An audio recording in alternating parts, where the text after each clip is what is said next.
Craving does not steal your joy all at once. It steals it quietly, one thought at a time.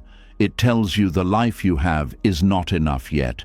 It tells you peace is waiting somewhere ahead, in the next success, the next person, the next answer, the next achievement, the next version of yourself. But if joy is always somewhere ahead, why does the heart still feel empty after getting what it once wanted? Why does the mind keep asking for more, even when the moment in front of you already has enough to be grateful for? This is how craving works. It does not always look like greed. Sometimes it looks like hope. Sometimes it looks like ambition. Sometimes it looks like love, control, healing, or the desire for a better life. But beneath it, there is often a quiet message. This moment is incomplete. This life is not enough. You cannot rest yet. And slowly, without noticing it, you stop tasting the simple blessings already around you. The breath in your body becomes ordinary. The people who care for you become invisible. The small piece of today feels too small because the mind is busy chasing tomorrow. Buddhist wisdom calls this hunger tanha, the thirst that keeps reaching, clinging, comparing, and becoming. It is the part of the mind that believes happiness can be captured if only life finally obeys your desires. But the Buddha saw clearly that suffering begins when desire becomes attachment, when the heart asks changing things to give permanent peace, and when temporary pleasures are treated like they can complete the soul. Tonight, as you listen to these teachings, you may begin to notice the places where craving has been quietly taking from you. You may see how it turns enough into not yet, how it makes silence uncomfortable, how it hides the beauty of what is already here. And as awareness grows, the chase may begin to slow down. The grip may begin to loosen. The present moment may begin to feel less empty, less ordinary, and more alive. This is not just a teaching about wanting less. This is a return to the life you already have. The joy was not completely gone. It was only buried beneath the noise of craving. And when the heart stops begging the world to complete it, peace begins to rise from within. Are you ready? Let's begin. And this is where the first doorway opens. If craving is the noise that buries joy, then we must begin by looking at the quiet way it changes the present moment. Because the present is not always empty. Many times it is full. There is breath, there is ground beneath you, there is a body still carrying you, there is a chance to begin again. There are small mercies around you that the restless mind refuses to see. Yet craving walks into this moment like an unpaid debt and says, something is missing.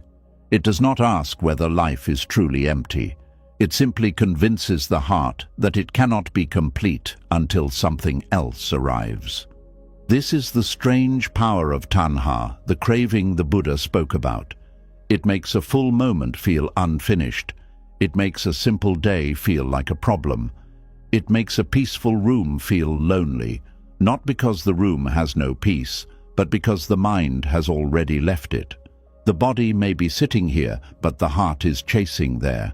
The eyes may be seeing what is present, but the mind is measuring what is absent. And when the mind becomes trained to look only for what is absent, even a blessed life can feel poor. There is a kind of suffering that does not come from disaster.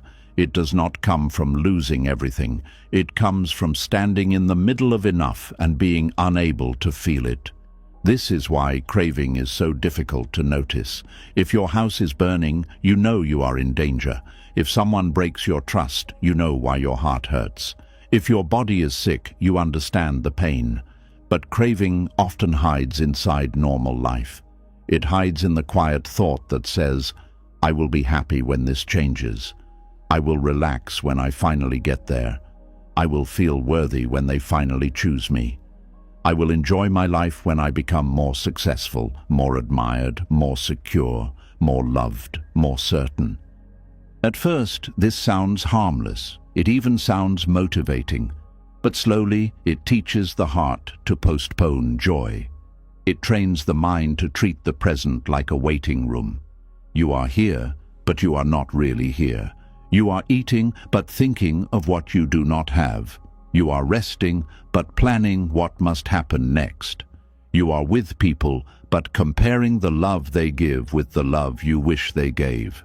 You are alive, but your attention is always leaning forward, hoping the next moment will finally deliver what this moment seems unable to give. This is how tanha makes the present feel incomplete, even when nothing is truly missing. It creates a false gap between your life and your peace.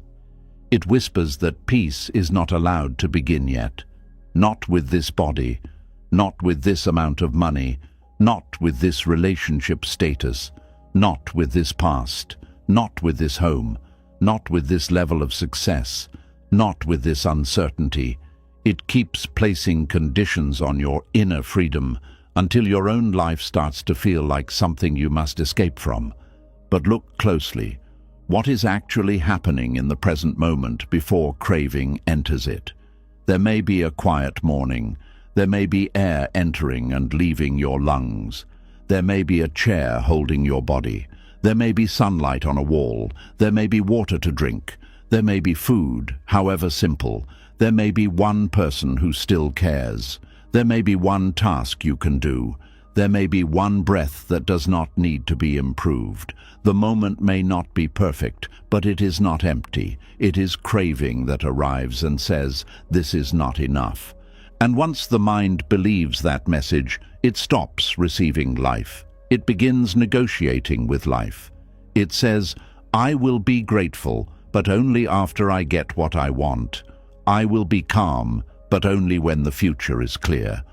I will love this day, but only if it gives me the feeling I asked for. I will accept myself, but only when I become the version I admire in my imagination." Do you see the trap? The heart keeps asking life for permission to rest, but life is always changing, so the permission never comes. The Buddha used the word tanha because craving is like thirst. Not ordinary thirst that can be satisfied by water, but a deeper thirst that keeps drinking salt water and wondering why it becomes more thirsty. The more the mind chases from this place, the more incomplete it feels. It may get the thing it wanted, but the feeling does not stay. It may receive praise, but soon it wants more. It may enjoy pleasure, but then fears losing it. It may reach a goal, but immediately another goal appears. Craving does not end by being fed. It often grows stronger because every temporary satisfaction teaches the mind to chase again. This is why a person can have many things and still feel poor inside. They may have comfort but not contentment. They may have choices but not peace. They may have attention but not inner safety.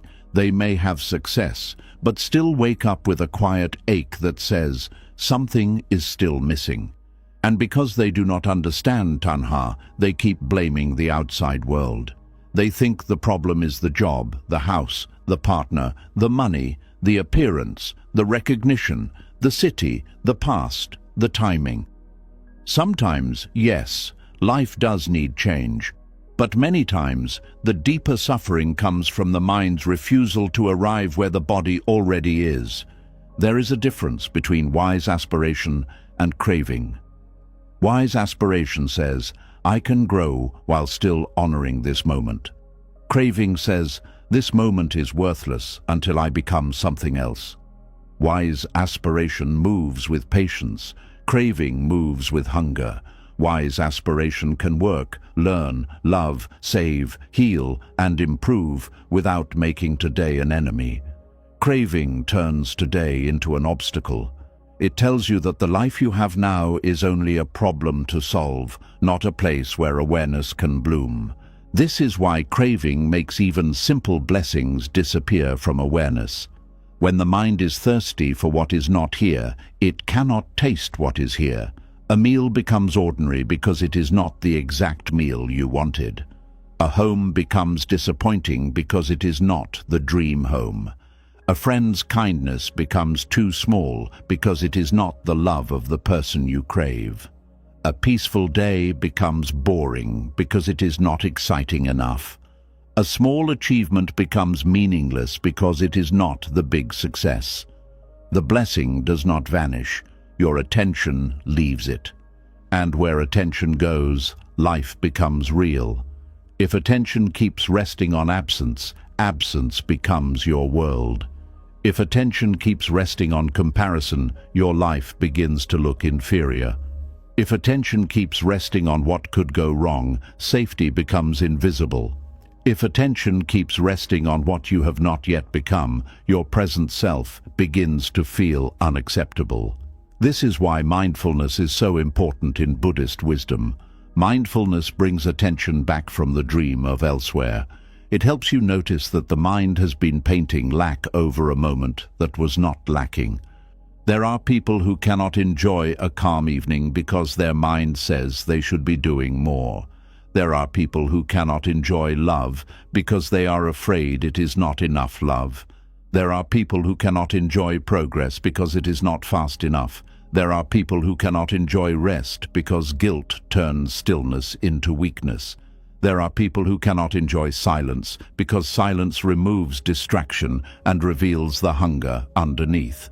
This is not because the present has failed them. It is because craving has trained them to mistrust the present.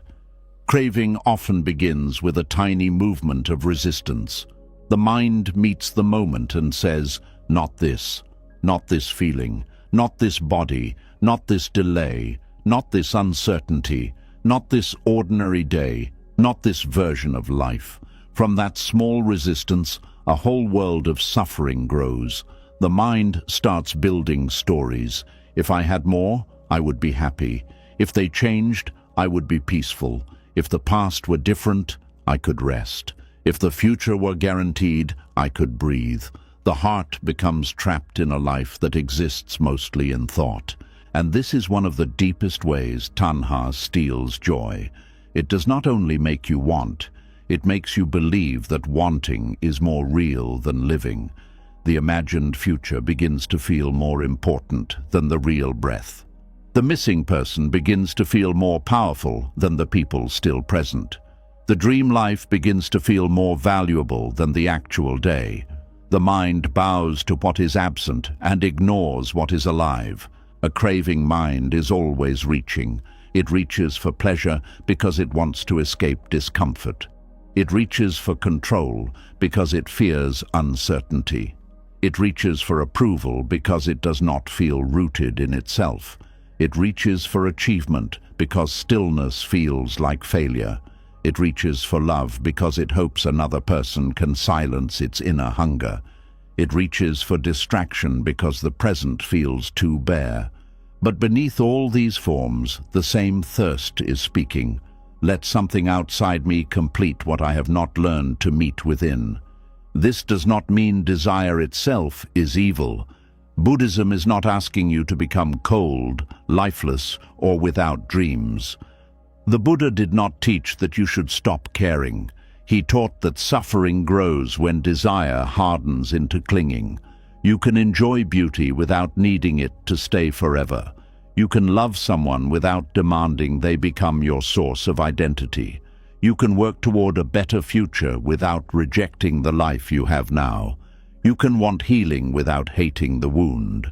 You can wish for comfort without believing discomfort makes your life meaningless. The problem begins when the mind says, I cannot be okay unless this happens. That is where craving becomes a chain. The present moment becomes a hostage. Your peace becomes dependent on conditions you cannot fully control. And because life is always changing, the mind becomes restless. Even when things go well, craving says, what if it does not last? Even when love is present, craving says, what if they leave? Even when success arrives, craving says, what if someone surpasses me? Even when comfort is here, craving says, what if tomorrow takes it away? So the heart does not rest, even in pleasant moments. It holds them tightly, and the tightness itself becomes pain. This is why craving makes the present feel incomplete, even when nothing is missing. It cannot simply receive. It must own, secure, extend, repeat, improve, compare, and protect. It turns life into a possession, and whatever you try to possess becomes a source of fear. The flower is beautiful, but craving wants it never to fade. The praise feels good, but craving wants it to continue. The relationship feels warm, but craving wants certainty that nothing will ever change. The body feels strong, but craving wants youth to remain untouched. The moment is sweet, but craving wants to freeze it. And because nothing in life can be frozen, craving lives in quiet panic. The Buddha's wisdom begins with seeing clearly, not judging yourself, not blaming yourself, not pretending you have no desires, but simply seeing. When the mind says, "I need this to be happy," pause. When the heart says, "This moment is not enough," pause. When you feel the urge to run into the next distraction, pause. When comparison begins to poison your peace, pause.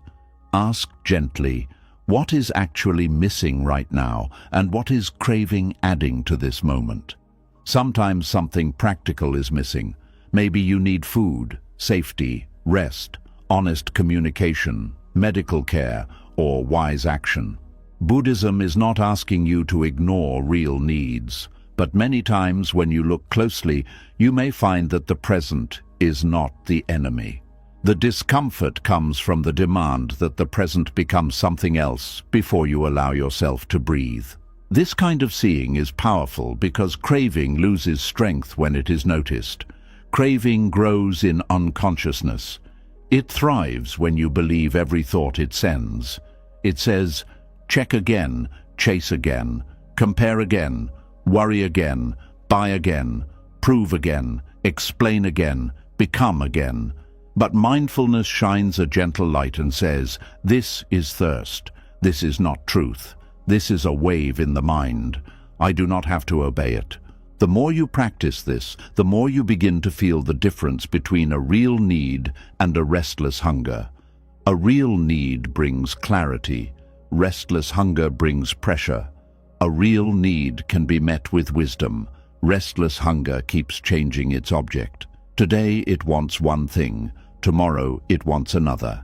This week it wants praise. Next week it wants escape. This month it wants control. Later it wants a new identity. The object changes, but the thirst remains. That is how you know the problem was never fully about the thing. It was about the mind's habit of leaning away from now. Many people spend years trying to fix the feeling of incompleteness by rearranging the outside of life. They change their appearance, their environment, their relationships, their plans, their goals, their routines. Sometimes those changes help, but if tanha remains unseen, the same hunger follows them into every new place. They get the new job and soon feel restless again. They enter the new relationship and soon fear losing it. They move to the new city and soon feel ordinary again. They buy the new thing and soon look for another thing. They become a new version of themselves, and soon that version also feels insufficient. This is not failure, it is a teaching. Life keeps showing that no outer condition can permanently satisfy a mind trained to crave. The mind must learn a different way of relating to the present. It must learn to stop treating now as a mistake. It must learn to rest without needing every desire fulfilled first. It must learn to enjoy without clinging, to work without desperation, to love without hunger, to improve without self-rejection, and to let ordinary moments be enough without forcing them to be extraordinary. Contentment begins here, not as laziness, not as giving up, not as saying life should never change, but as the deep inner shift that says, I can be here without fighting here. I can breathe before everything is solved. I can notice beauty before life becomes perfect. I can be grateful without pretending there is no pain. I can want growth without turning this moment into an enemy. This is not weakness. This is freedom from endless bargaining. When craving rules the mind, everything becomes a bargain. I will be peaceful if life behaves. I will be kind to myself if I improve. I will forgive the past if it finally makes sense. I will rest if tomorrow is guaranteed. I will feel worthy if someone confirms it. I will enjoy today if it gives me what I expected. But life does not move according to these contracts. Life breathes, changes, opens, closes, gives, takes, surprises, delays, and transforms. The heart that demands perfect conditions before it can know peace will spend most of life waiting. This is why the present moment is so sacred in Buddhist wisdom. Not because it is always pleasant, not because it gives you everything you want, but because it is the only place where life can actually be touched. You cannot breathe tomorrow's air. You cannot hold yesterday's sunlight. You cannot love someone in a future that has not arrived. You cannot heal in a past that no longer exists. The only doorway is this moment, and craving keeps pulling you away from that doorway. It says, not here, later, elsewhere, more, different, better, again. And each time you obey without awareness, you move farther from the quiet joy that is available now. The joy may not be dramatic. It may not feel like excitement.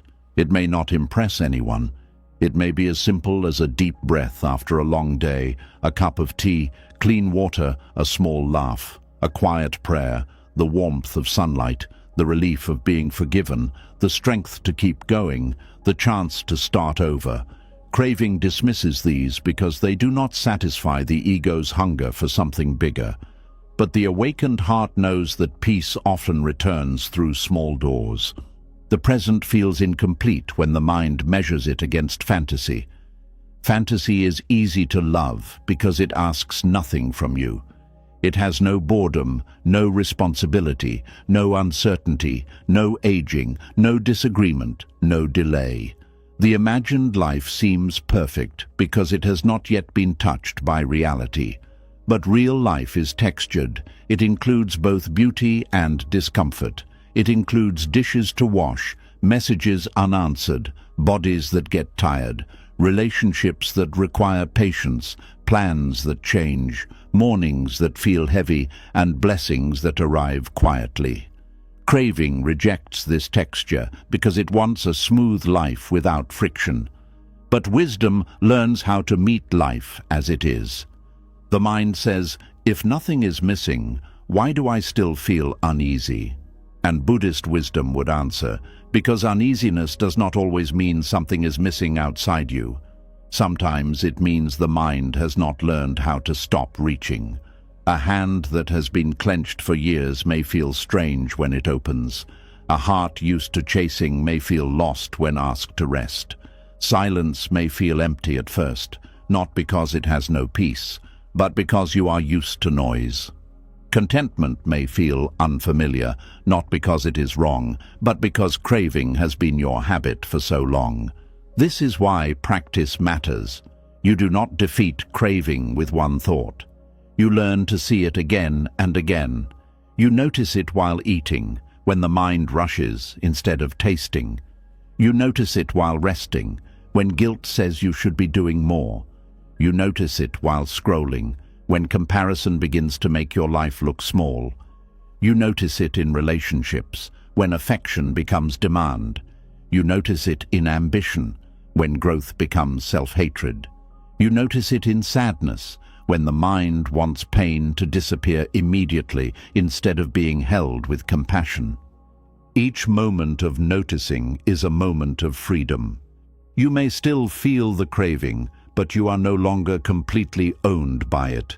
You can say, this is tanha, this is thirst, this is the mind asking the world to complete it. And in that gentle recognition, space appears. In that space, you can return to the body. You can soften the breath. You can look around and ask, what is already here that I have stopped seeing? What small blessing has craving made invisible? What part of this moment can be received without needing it to become more? This is not easy because craving often feels personal. It feels like your identity. It says, This is who I am. I am someone who needs this. I am someone who cannot rest without that. I am someone who must become more before I can be loved. I am someone whose life is incomplete until this desire is fulfilled. But Buddhist wisdom gently questions this. Are you the craving, or are you the awareness that can observe it? Are you the hunger, or are you the space in which hunger appears and disappears? Are you truly incomplete, or has the mind simply repeated the story of incompleteness for so long that you believe it? When you begin to see craving as a passing movement rather than your deepest truth, something softens. You do not have to hate it. You do not have to fight it violently. You simply stop worshipping it. You stop believing every promise it makes. You stop letting it define the value of your life. Craving may say, "This moment is not enough." Awareness can answer, "This moment may not be perfect, but it is real, and I am here to meet it." This is the beginning of quiet joy, not the joy that depends on getting everything, not the joy that disappears when plans change, not the joy that needs applause, possession, control, or constant excitement. This is the joy of returning to breath, returning to the body, returning to gratitude, returning to the simple truth that life is happening now, not later. Returning to the realization that nothing needs to be added to this moment before awareness can touch it. And perhaps this is what craving fears most. It fears your ability to be present without obeying it.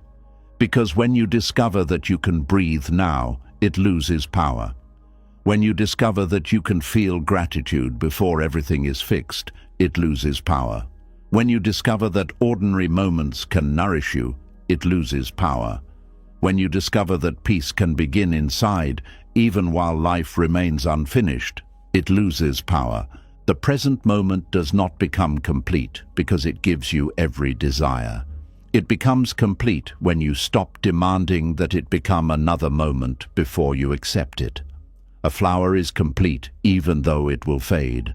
A breath is complete even though another breath must follow. A kind word is complete even though it does not solve your whole life. A simple meal is complete even though it is not a feast. A quiet day is complete even though it is not exciting.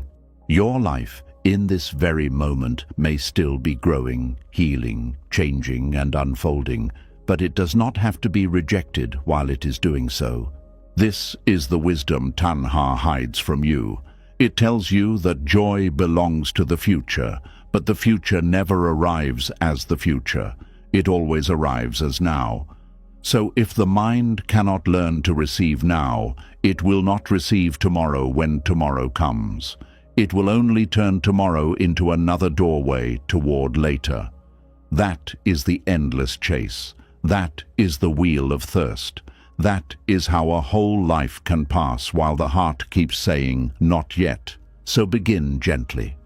Do not force yourself to desire nothing. Do not shame yourself for wanting. Simply watch the moment where wanting becomes the belief that your life is incomplete. Watch the moment where a natural wish becomes inner pressure. Watch the moment where hope becomes refusal. Watch the moment where the mind stops seeing what is here because it is bowing before what is not here. And then return. Return to the breath that asks for nothing except to be felt. Return to the body that has carried you through days you thought would break you. Return to the small blessings that craving called ordinary. Return to the people, places, and quiet moments that do not have to be perfect to be precious. Return to the life you already have, not because it contains everything you want, but because it is the only place where peace can begin. Craving makes the present feel incomplete, even when nothing is missing, because it teaches the mind to measure life by absence. Buddhist wisdom teaches another way. It teaches you to see clearly, to loosen gently, to receive deeply, and to understand that enough is not a small word.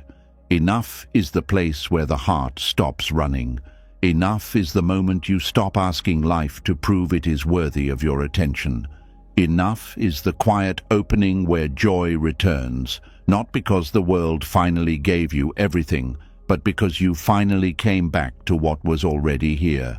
When the heart finally begins to understand that enough is not poverty but peace, another truth becomes easier to see. The problem is not that you want comfort, love, healing, success, or a better life. The problem begins when the mind grabs these things and says, "Without this, I cannot be whole." That is where desire stops being a simple movement and becomes a chain. That is where wanting turns into clinging. And this is why the Buddha did not merely speak about pain on the surface of life. He went deeper. He showed that suffering begins when the heart holds changing things as if they must stay, obey, complete, and protect us forever. There is a moment inside every desire where the heart quietly crosses a line. At first, it may be simple. You want peace after a long season of pressure. You want love after years of feeling unseen. You want respect after being dismissed. You want success after working hard. You want security after uncertainty has tired your spirit. These desires are human. They are not shameful. But then something happens. The mind begins to tighten around them. It stops saying, "This would be good." It starts saying, "This must happen," or "I cannot be okay." It stops saying, "I would enjoy this." It starts saying, "I need this to prove my life has value." That small tightening is where suffering begins. The Buddha saw that life itself is always moving. Nothing stands still. Feelings rise and pass. Bodies grow and change. People come close and move away. Praise appears and disappears. Money increases and decreases. Plans open and collapse. Even the thoughts you believe so deeply today may not feel the same tomorrow. Everything that enters life is touched by change, but clinging does not accept this. Clinging looks at what is changing and demands permanence. It looks at what is uncertain and demands guarantee. It looks at what is borrowed and calls it mine. It looks at what is passing and says, "Stay." And because life cannot obey that demand, the heart suffers. This is why the Buddha taught that suffering begins not simply with desire, but with attachment. A desire can pass through the mind like a bird through the sky. It appears, it is seen, and it moves on. But clinging builds a cage around it. Clinging says, "This desire is not allowed to pass. It must be fulfilled. It must be protected. It must define me. It must become my peace." The mind begins to serve it, defend it, fear losing it, and build an identity around it. What was once a passing wish becomes a master. And most people do not notice when this happens. They only notice the pain after the clinging has already taken root. They notice the anxiety, but not the grasping underneath. They notice the jealousy, but not the fear of losing what they have claimed. They notice the restlessness, but not the belief that something outside them must arrive before they can rest. They notice the disappointment, but not the demand that life should have unfolded according to their desire. This is why Buddhist wisdom asks us to look beneath the obvious feeling and find the hidden grip. There is a deep difference between holding something with love and holding it with fear. You can love a person and still allow them to be human, but clinging wants to own their presence, control their emotions, predict their choices, and make them responsible for your inner safety. You can enjoy success and still remain humble, but clinging turns success into identity, so every failure feels like death to the ego. You can enjoy comfort and still remain free, but clinging makes comfort a prison, because even the thought of losing it creates panic.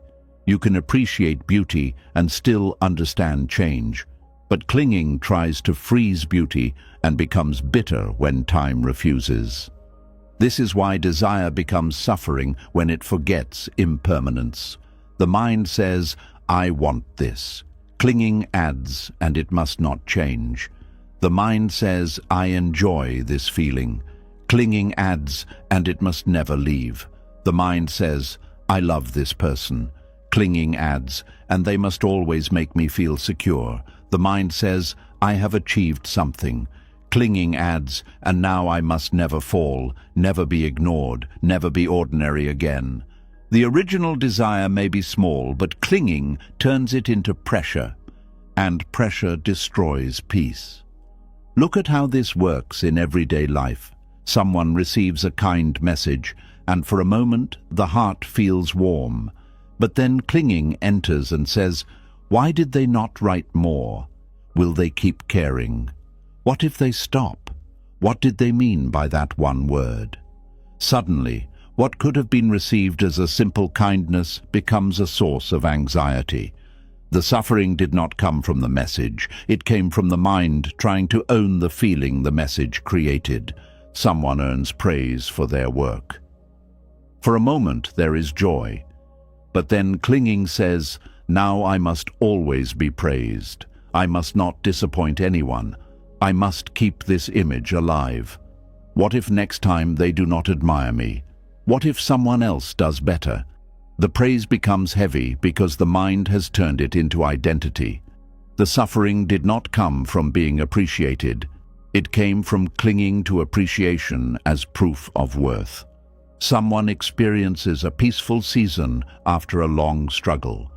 For a while, life feels softer, but clinging says, this must never end. I cannot go back to pain. I cannot handle uncertainty again. I must control everything so this peace remains. Then peace itself becomes stressful. The person begins protecting peace so tightly that they can no longer enjoy it. The suffering did not come from peace. It came from fear of losing peace. This is the strange thing about clinging. It can turn even pleasant things into suffering. It can take love and fill it with fear.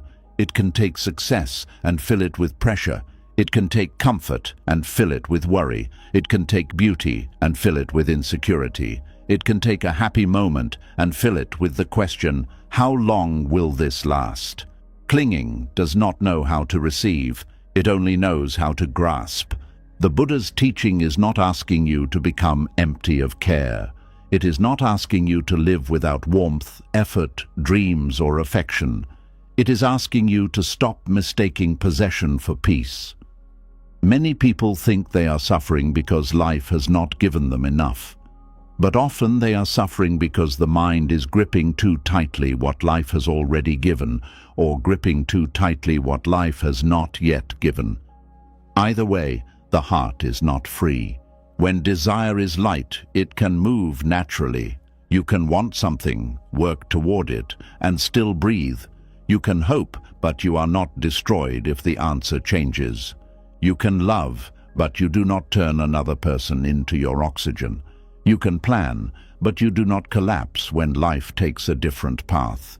You can enjoy, but you do not demand that the enjoyment last forever. This kind of desire does not imprison the heart because awareness remains wider than the wanting. But when desire becomes clinging, the whole mind narrows. Everything becomes about one thing, one outcome, one person, one answer, one achievement, one image, one feeling. The world becomes small because the mind has tied its peace to a single condition. This is why clinging feels so painful. It reduces life to a demand. It says, unless this happens, nothing else matters. Unless they stay, I cannot live well. Unless I win, I am nothing. Unless I am admired, I am invisible. Unless the past changes, I cannot heal. Unless the future is certain, I cannot rest. And because most of these conditions are outside your full control, clinging places your peace in unstable hands. The Buddha taught this because he saw the hidden cost of inner dependence. Whenever your happiness depends completely on something changing, staying, arriving, leaving, approving, or obeying, the mind becomes vulnerable to fear. Not natural vulnerability, but the painful vulnerability of attachment. You begin to fear losing what you have, not getting what you want, being denied what you expect, or facing what you resist. Fear follows, clinging like a shadow. Wherever the heart says, "This must be mine," fear says, "What if it is taken?" Wherever the mind says, "This must happen," fear says, "What if it does not?" Wherever the ego says, "This is who I am," fear says, "What if life proves otherwise?" This is why suffering begins before loss even happens. Clinging makes you suffer in advance. You may still have the thing, yet you are already afraid of losing it. The relationship is still present, but fear is already writing stories. The money is still there, but anxiety is already counting disasters. The body is still functioning, but worry is already imagining decline. The peaceful season is still unfolding, but the mind is already preparing for its end. Clinging cannot fully enjoy what it holds because it is always afraid that life will loosen its fingers. And life always does. Not as punishment, but because change is the nature of existence. The Buddha did not say this to make the heart cold. He said it to make the heart honest. When you understand impermanence, you do not love less. You love more clearly. You stop wasting the present by demanding that it become permanent. You stop turning every beautiful thing into a contract. You stop asking people, feelings, and situations to carry a weight they were never built to carry.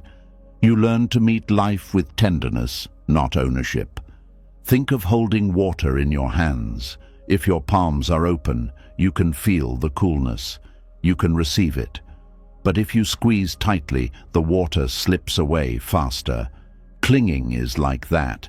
It believes tightness protects what is precious, but tightness often destroys the ability to experience it. The more you grip love, the less love feels free. The more you grip pleasure, the less pleasure feels joyful. The more you grip control, the less safe you feel. The more you grip identity, the more afraid you become of change. This is why letting go does not mean throwing life away. It means opening the hand enough to experience life without crushing it. Many people misunderstand non-attachment. They think it means not caring, not loving, not trying, not enjoying, not grieving. But that is not wisdom, that is numbness. True non-attachment is full of care, but free from ownership. It allows love without hunger. It allows effort without desperation. It allows joy without fear of ending. It allows grief without turning pain into identity. It allows change without deciding that change has destroyed the self. Non-attachment does not remove the heart. It removes the chain around the heart. The Buddha taught about clinging because he understood how the mind builds a false self out of what it holds. The mind says, "My success, my pain, my story, my reputation, my beliefs, my relationship, my future, my image, my control." It gathers these things and calls them me. Then it spends life defending them. When one is threatened, the person feels personally attacked. When one changes, the person feels lost. When one is taken away, the person feels empty. But Buddhist wisdom asks a difficult and freeing question. Are these things truly you, or are they experiences passing through awareness? Your thoughts change, your emotions change, your body changes, your desires change, your roles change, your relationships change, your opinions change. Even your strongest identity has shifted many times since childhood. Yet something is aware of these changes. Something sees the desire arise, sees the clinging tighten, sees the pain follow, sees the release begin. The more you rest in that awareness, the less you need to cling to every passing form as if it defines you. This is not a lesson the mind learns once. It must be practiced again and again, especially in moments of strong wanting. When desire arises, it is easy to believe it completely. It fills the body with urgency. It makes the desired thing seem larger than life. It tells you that happiness is on the other side of obedience. It says, get this, hold this, become this, avoid this, remove this, and then you will be free. But if you pause, you may notice that craving speaks in pressure, while wisdom speaks in space. Pressure says, you must have this now. Space says, look carefully before you follow. Pressure says, your life is incomplete without this. Space says, is that true in this breath? Pressure says, if you lose this, you lose yourself.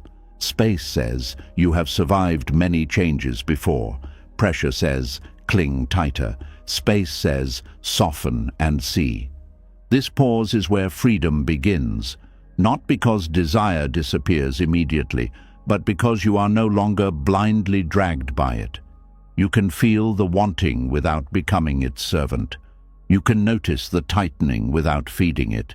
You can name the clinging without hating yourself. You can return to the body, to the breath, to the present, and let the wave move through without building your whole life around it. The Buddha's path is gentle, but it is not shallow. It does not simply say, stop wanting. It teaches you to understand wanting. Where does it arise? What does it promise? What fear hides inside it? What identity is it trying to protect? What emptiness is it trying to cover? What pain is it trying to escape? When you ask these questions with honesty, desire becomes a teacher. It shows you where the heart feels unsafe. It shows you where you have mistaken external conditions for inner refuge. It shows you where old wounds are asking for tenderness, not more chasing. For example, someone who clings to approval may not be vain. They may carry a long history of feeling unseen. Someone who clings to control may not be naturally harsh. They may have lived through seasons where life felt unsafe. Someone who clings to romance may not be weak. They may be trying to find the belonging they never fully received. Someone who clings to achievement may not simply love success. They may fear that without success, they are not worthy. Buddhist wisdom does not mock these patterns. It shines awareness on them so they can soften. Because clinging is often a confused attempt to protect the heart. It says, if I hold tightly, I will not be hurt. If I control everything, I will not be surprised. If I become impressive, I will not be rejected. If I keep this person close, I will not feel abandoned. If I avoid pain, I will stay safe. But clinging cannot protect the heart from life. It only makes the heart more frightened of life. The protection becomes the prison. True protection comes from wisdom. Wisdom says, I can care deeply without making this my whole self. I can work hard without believing failure makes me worthless. I can love someone without using them to escape myself. I can grieve what changes without turning grief into endless resistance. I can want something without handing it the keys to my peace. This is a different kind of strength. Quiet strength. Mature strength. The strength of a heart that has stopped begging impermanent things to become permanent shelter. Suffering begins when desire becomes clinging because clinging argues with reality. Reality says, this is changing. Clinging says, it must stay. Reality says, this is uncertain. Clinging says, I must know. Reality says, this is not fully yours to control. Clinging says, it must obey me. Reality says, this feeling will pass. Clinging says, it must last. Reality says, pain is part of human life. Clinging says, I must never feel it. The argument itself becomes suffering. Peace begins when the argument softens. This does not mean you become passive. It means you act from clarity instead of desperation. If something can be improved, you improve it. If a conversation needs to happen, you speak. If a boundary is needed, you set it. If a dream matters, you work toward it. If healing is possible, you seek it. But you do these things without turning your soul into a hostage. You stop saying, I can only be at peace if life gives me my preferred outcome. You begin saying, I will respond wisely, and I will not abandon myself while life unfolds. There is deep relief in that. Because you no longer have to control everything before you can breathe. You no longer have to receive perfect love before you can feel worthy. You no longer have to erase every wound before you can be gentle with yourself. You no longer have to reach the final version of your life before you can notice the sacredness of this step. Clinging says peace comes after possession. Wisdom says peace begins with seeing clearly. The Buddha taught this because he wanted people to stop searching for freedom in the same place that created bondage. If the mind is attached, even paradise can become stressful. If the mind is free, even an ordinary life can hold quiet joy. This is not poetry. It is something you can test. Take one thing you are clinging to and notice what it does to your body. Does it bring openness or tightness? Does it bring clarity or obsession? Does it make you kinder or more afraid? Does it allow gratitude or does it erase everything else? Does it help you live or does it make you wait? Clinging often feels like love because it is intense, but intensity is not always love. Sometimes intensity is fear wearing the mask of devotion. Love says, "May you be free, and may I meet you with presence."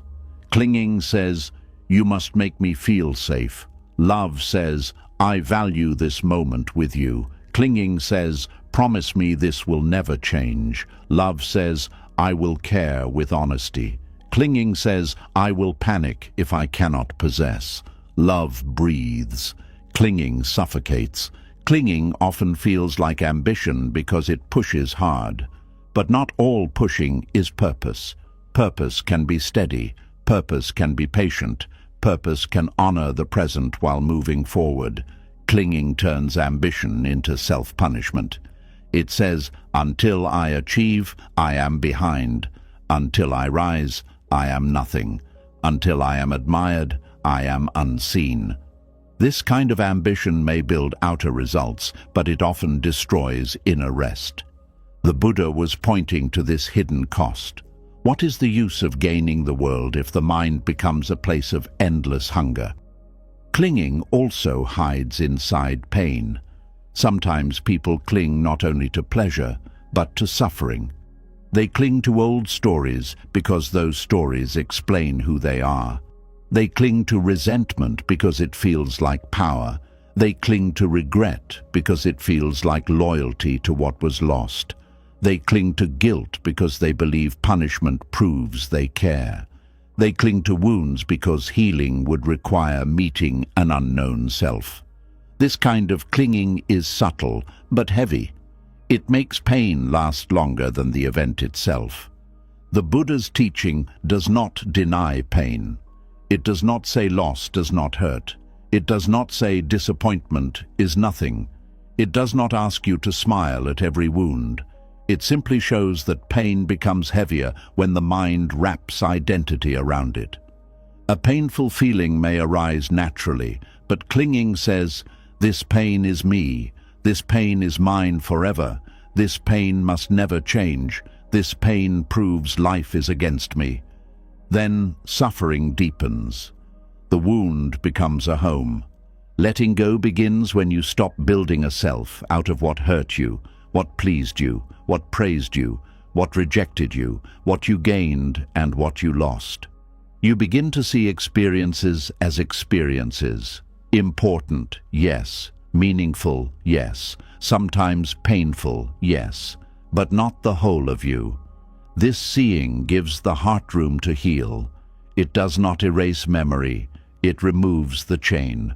One of the kindest things you can do for yourself is notice where you are clinging and speak to that place gently. Not with shame, not with force, not with anger. You can say, "I see how badly you want this. I see how afraid you are to lose this. I see how tired you are from needing life to happen a certain way. I see how long you have believed you cannot be okay unless this desire is fulfilled." And then you breathe. You do not have to solve the whole pattern at once. You begin by seeing it without becoming it. This is the heart of Buddhist practice. To see clearly, to understand suffering at its root. to notice how desire becomes clinging, how clinging becomes fear, how fear becomes control, how control becomes exhaustion, and how exhaustion becomes the feeling that life itself is too heavy. When you see the chain, you can stop adding new links. And slowly, the mind learns another way. It learns to enjoy without grabbing. It learns to want without worshipping the wanted thing. It learns to work without hatred for the present. It learns to love without ownership. It learns to grieve without refusing change. It learns to hope without making hope a prison. It learns to say, "This is precious because it is here, not because I can keep it forever." That is a very different way to live. Then even ordinary moments change. A cup of tea can be enjoyed without needing the day to be perfect. A conversation can be received without demanding that it fix loneliness forever. A success can be celebrated without turning it into a permanent identity. A quiet season can be appreciated without fearfully asking how long it will last. A desire can arise without becoming a command. A feeling can pass without becoming a tragedy. The heart begins to trust the flow of life because it is no longer trying to freeze the river. This is why the Buddha's teaching is so freeing. It does not depend on the world becoming easy. It does not require everyone to understand you. It does not require every dream to come true. It does not require life to stop changing. It points to a freedom that begins inside the way you relate to experience. The world may still bring pleasure and pain, gain and loss, praise and blame, meeting and parting. But the heart can learn not to be thrown around by every wave. Suffering begins when desire becomes clinging, but peace begins when awareness enters the place where clinging used to rule. Awareness does not need to shout. It simply sees. It sees the grasping. It sees the fear beneath it. It sees the promise craving makes. It sees the disappointment that follows. It sees the body tighten. It sees the breath shorten.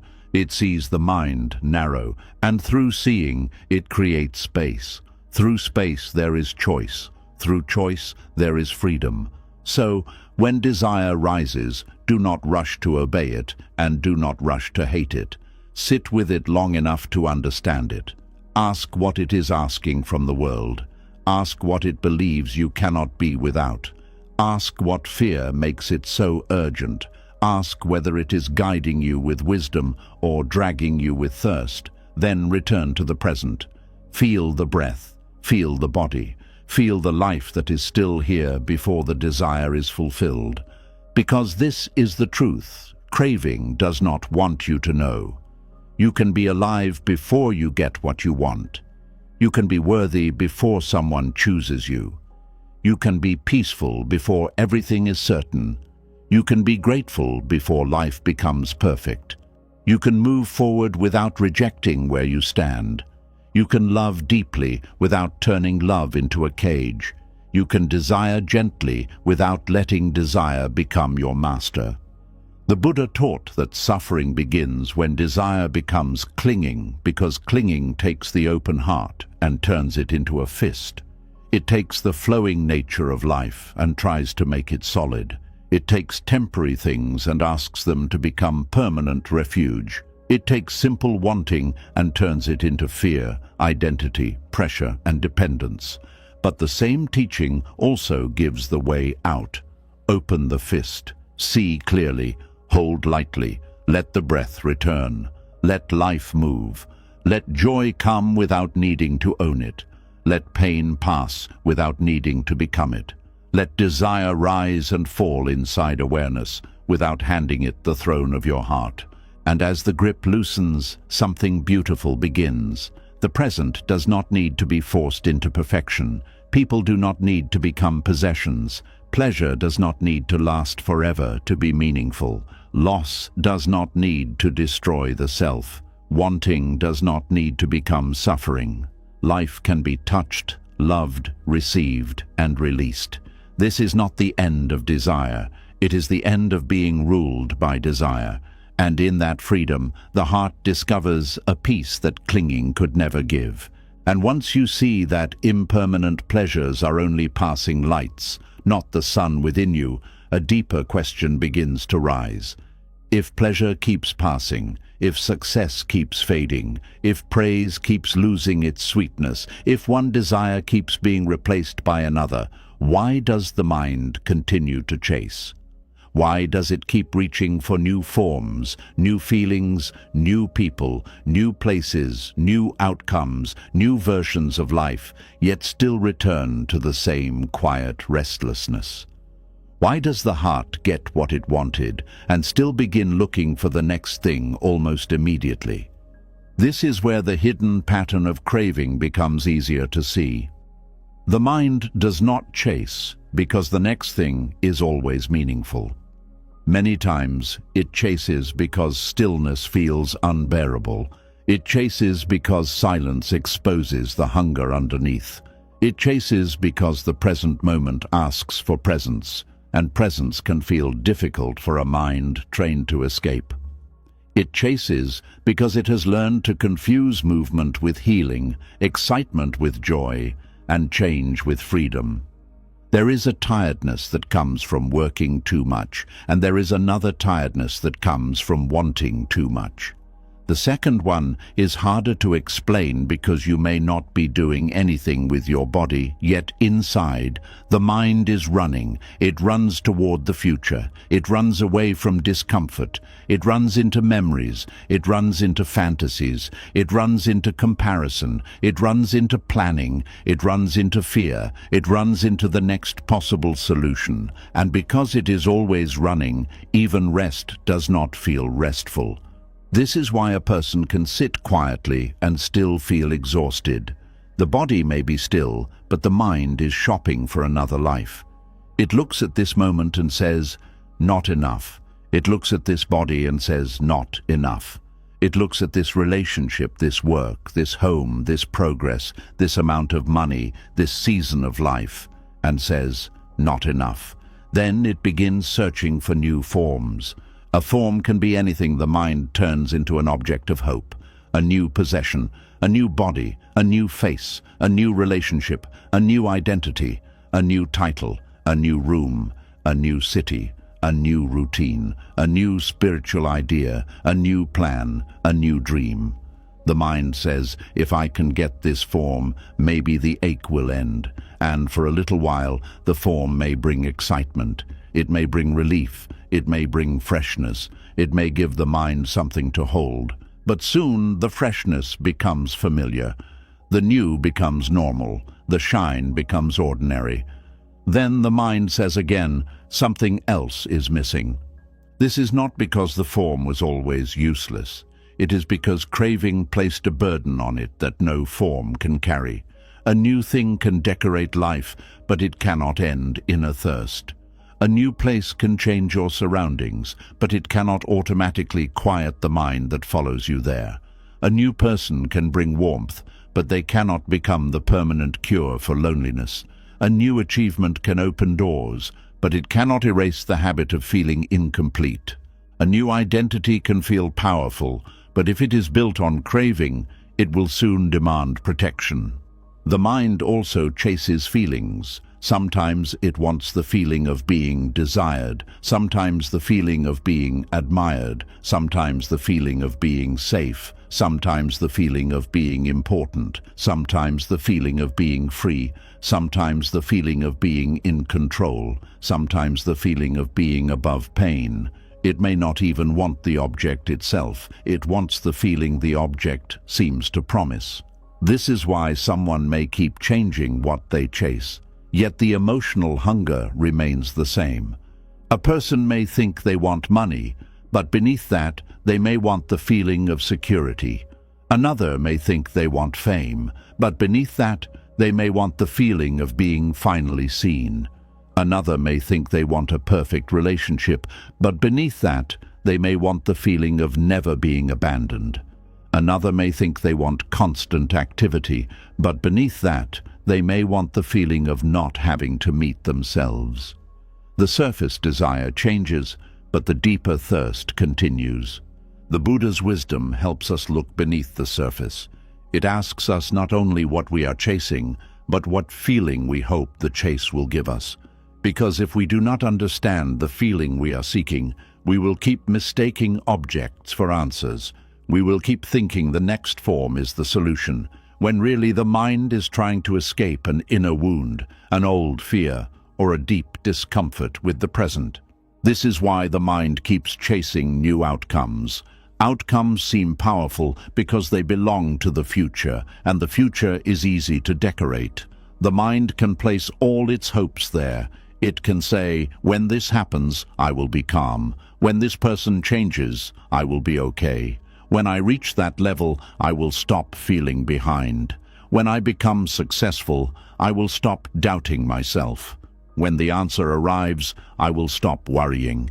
When life finally gives me proof, I will stop fearing. But an outcome is never as solid as the fantasy built around it. Before it arrives, it seems perfect because the mind has not yet had to live inside it. The future version has no daily responsibilities, no ordinary boredom, no new problems, no emotional shadows, no changing conditions. It is clean because it is imagined. But when the outcome arrives, it becomes part of real life. And real life always has texture. It always has new questions. It always has another edge. So the mind that expected final rest becomes disappointed. This is why people often feel confused after getting what they wanted.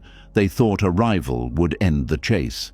Instead, arrival creates a new starting point. The promotion comes, and now there is pressure to keep performing. The relationship comes, and now there is fear of losing it. The money comes, and now there is worry about protecting it. The recognition comes, and now there is pressure to remain admired. The change comes, and soon the mind adapts. The outcome becomes normal, and craving begins searching again. There is a name for this in ordinary life, getting used to what once felt exciting. But in Buddhist wisdom, this is part of the nature of conditioned things. Anything that depends on conditions will change when those conditions change. A feeling that depends on novelty will fade when the novelty becomes familiar. A happiness that depends on praise will shake when praise is absent. A peace that depends on control will collapse when uncertainty appears. A confidence that depends on success will weaken when failure comes. If the mind builds rest on changing conditions, rest will keep changing too. This does not mean you should stop having goals. It means you should stop asking goals to do the work of inner freedom. A goal can guide effort. It can create structure.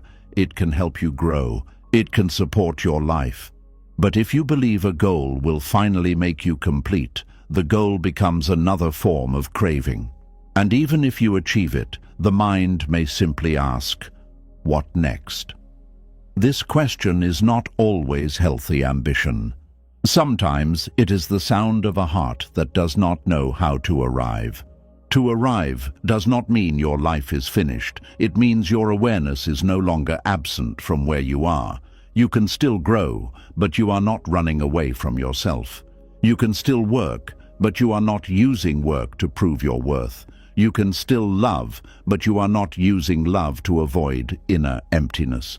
You can still improve your life, but you are not treating the present as a failure. This is the difference between movement from wisdom and movement from craving. Movement from wisdom feels grounded. It has patience. It can breathe.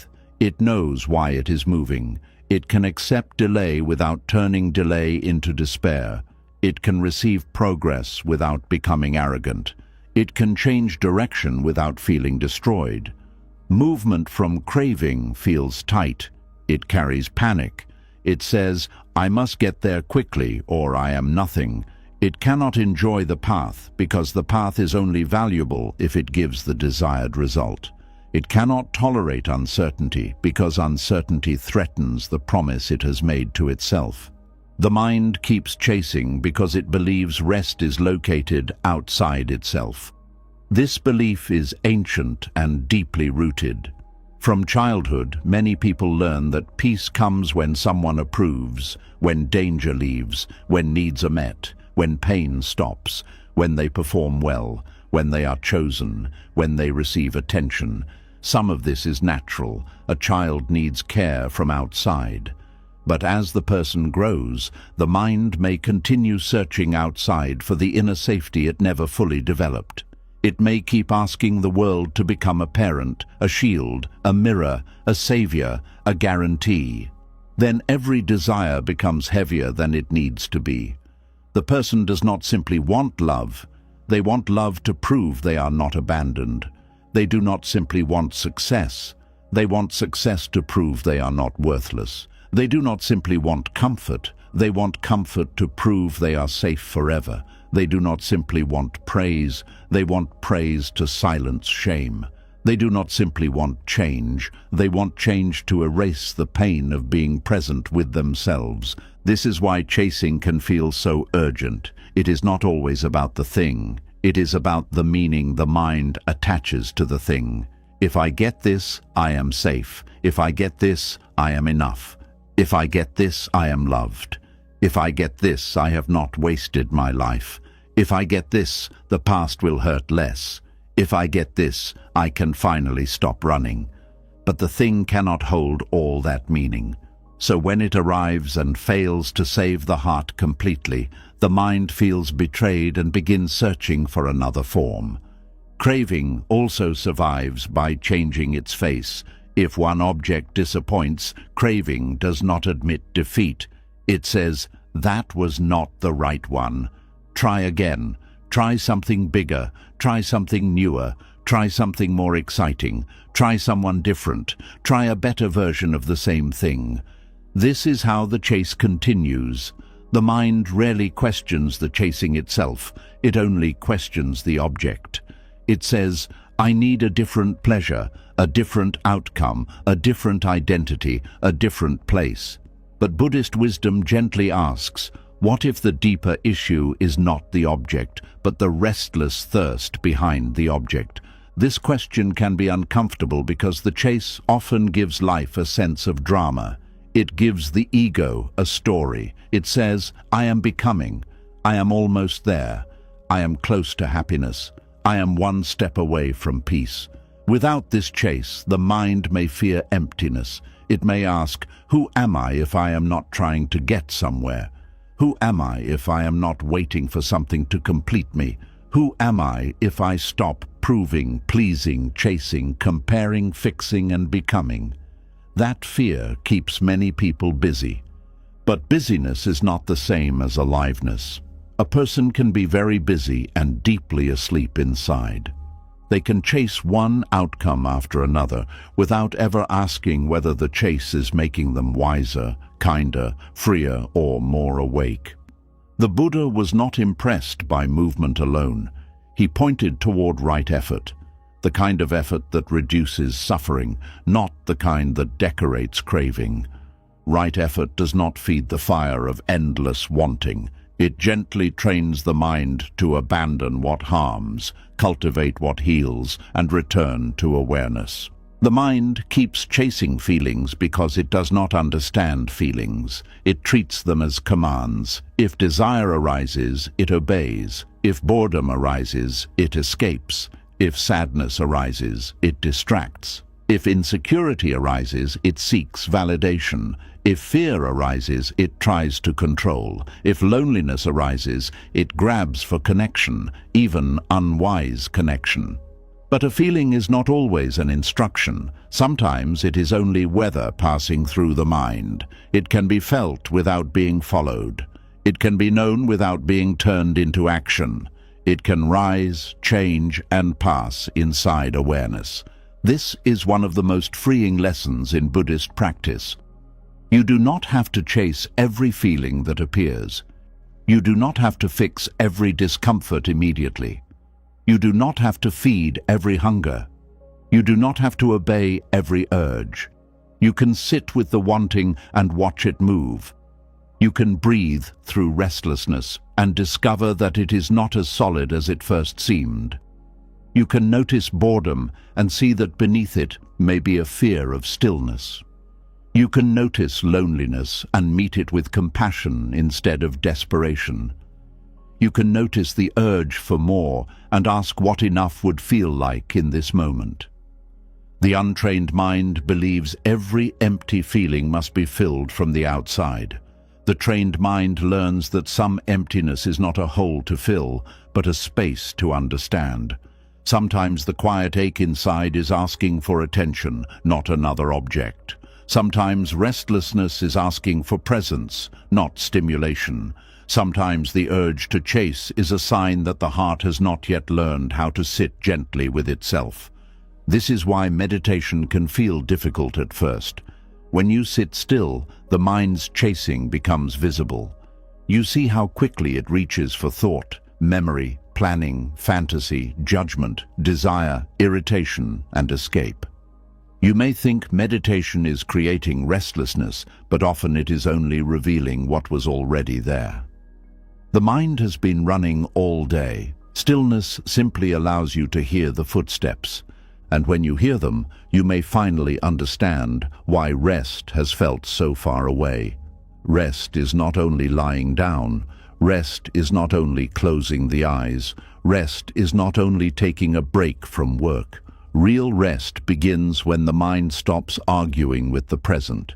Real rest begins when the heart no longer believes it must chase the next form, feeling, or outcome before it can be here. Real rest begins when awareness becomes more trustworthy than craving. But awareness takes practice. The mind has chased for so long that chasing feels normal. It may even call chasing ambition, love, discipline, healing, or self-improvement. Sometimes it is. But sometimes those words are used to hide the fact that the heart is running from itself. This is why honesty matters. You can ask, is this movement making me more awake or more restless? Is this desire rooted in wisdom or in fear? Am I moving towards something wholesome or escaping the discomfort of being here? Am I growing or am I trying to become someone who never has to feel human? The mind also keeps chasing because comparison keeps creating new desires. You may feel peaceful until you see someone else's life. Then suddenly your own life looks small. You may feel grateful until you see someone with more. Then your blessings lose their shine. You may feel content with your progress until you see someone moving faster. Then your path feels delayed. Comparison opens countless doors for craving. It shows the mind new forms to want, new outcomes to chase, new feelings to envy, new identities to build. But comparison is rarely honest. It shows you the outside of another person's life and asks you to judge the inside of your own. It shows you their moment of harvest and makes you despise your season of planting. It shows you their smile, their success, their beauty, their relationship, their comfort, but it does not show the hidden cost, the private fear, the old wounds, the responsibilities, the loneliness, the sacrifices, the uncertainty. Craving takes this incomplete picture and says, "There, that is where peace lives. Go chase it." So the mind runs after borrowed desires. It wants things not because they truly matter, but because someone else made them look like freedom. It builds a life out of imitation and then wonders why the heart still feels empty. Buddhist wisdom brings you back to direct seeing. What is actually wholesome for you? What reduces greed, hatred, and delusion in your heart? What makes you more compassionate, more steady, more awake? What supports peace without feeding vanity? What brings simplicity rather than more bondage? Without this kind of inquiry, the mind will keep chasing whatever the world presents as desirable. Today, it may chase attention. Tomorrow, luxury. Next week, status. Next month, beauty. Later, power. Then spiritual identity. Then emotional intensity. Then escape. The objects change, but the restlessness remains because the mind has not learned discernment. It has not learned to ask whether the chase leads to freedom or deeper dependence. There is another reason the mind keeps chasing.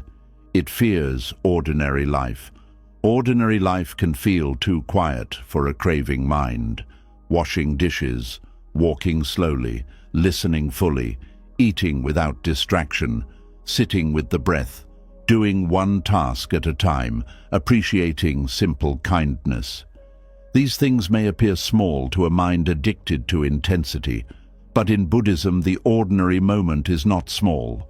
It is where awakening is practiced. It is where attention is trained. It is where craving is seen. It is where gratitude becomes real. The hungry mind wants fireworks.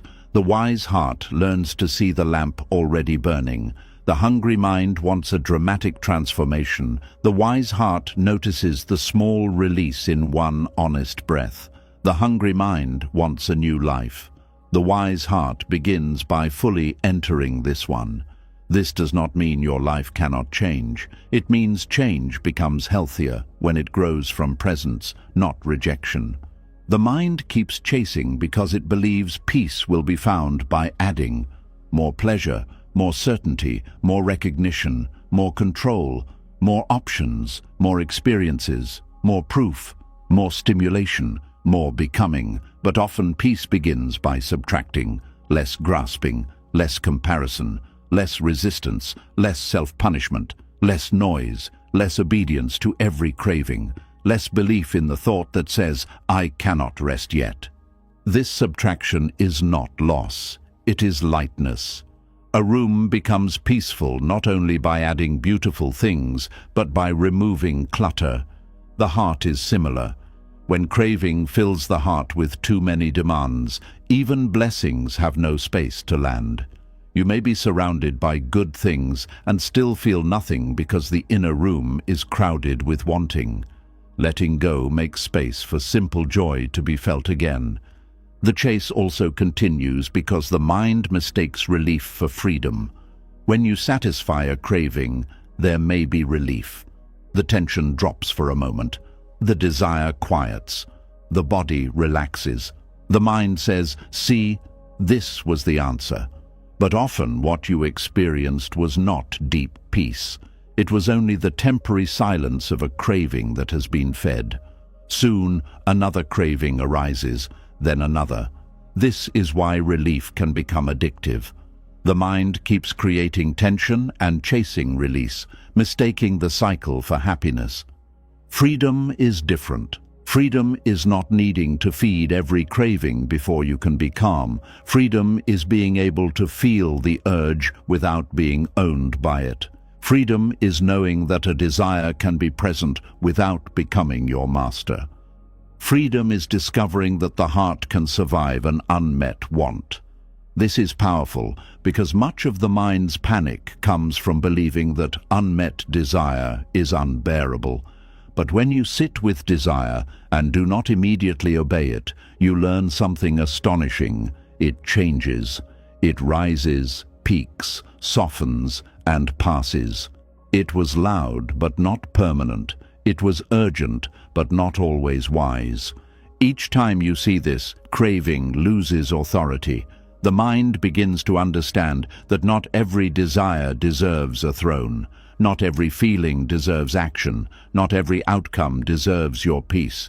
Not every form deserves your identity. You become less reactive, less easily pulled, less hungry for the world to constantly entertain or reassure you. This is not dullness. It is maturity of attention. A mature mind can enjoy new forms without being trapped by them. It can welcome pleasant feelings without needing to repeat them endlessly. It can work toward outcomes without becoming spiritually homeless until they arrive. It can move through life with interest, but not desperation. It can meet change without turning every change into a personal crisis. This is what rest begins to feel like. Rest is not the absence of all desire. It is the absence of being dragged by desire. Rest is not having no future. It is not abandoning dreams. It is not refusing pleasure. It is not becoming cold. Rest is the quiet confidence that your peace does not have to be postponed until the next condition is satisfied. Rest is the ability to stand in the present without needing to escape it every moment. Rest is the softening of the belief that somewhere else, someone else, something else must arrive before you can be whole. The Buddha taught a path because he knew the chase would not end by accident. The mind does not naturally stop craving just because it becomes tired. Sometimes tired craving becomes even more desperate. It says, "I have suffered so long, I must find the thing now." But wisdom trains the mind differently. Right view helps you see the nature of impermanence. Right intention helps you move from renunciation, kindness, and harmlessness instead of hunger. Right speech, right action, and right livelihood help your outer life stop feeding inner agitation. Right effort, right mindfulness, and right concentration help the mind become steady enough to see craving before it becomes suffering. This path is not punishment, it is medicine.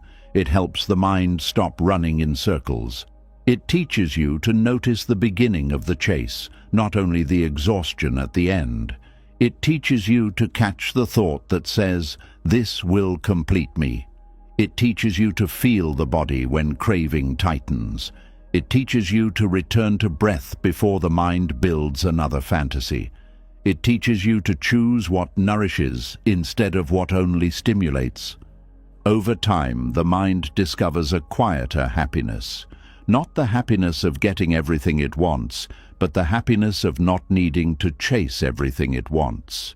Not the happiness of controlling every outcome, but the happiness of trusting your ability to meet life as it comes.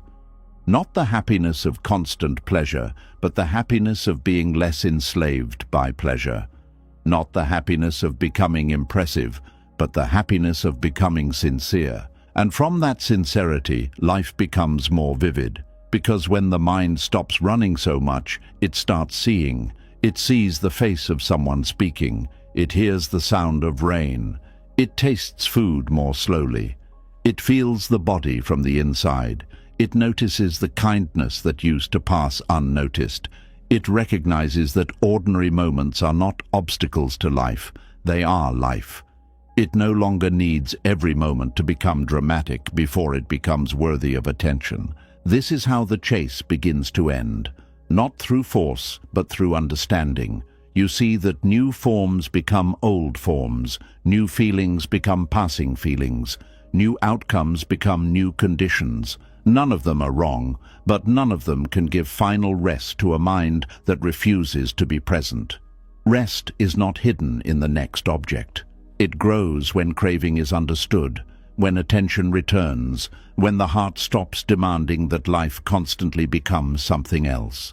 So when the mind reaches again, pause gently. Do not condemn it. It is doing what it has practiced for years. But ask it kindly, what are you really seeking? Are you seeking this object, or are you seeking relief from yourself? Are you seeking this outcome, or are you seeking permission to rest? Are you seeking this feeling, or are you trying to escape a feeling you have not yet held with compassion? These questions are like bells calling awareness home. And when awareness returns, the chase loses some of its speed.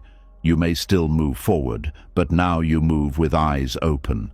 You may still desire, but now desire does not own your breath. You may still enjoy, but now enjoyment does not become addiction.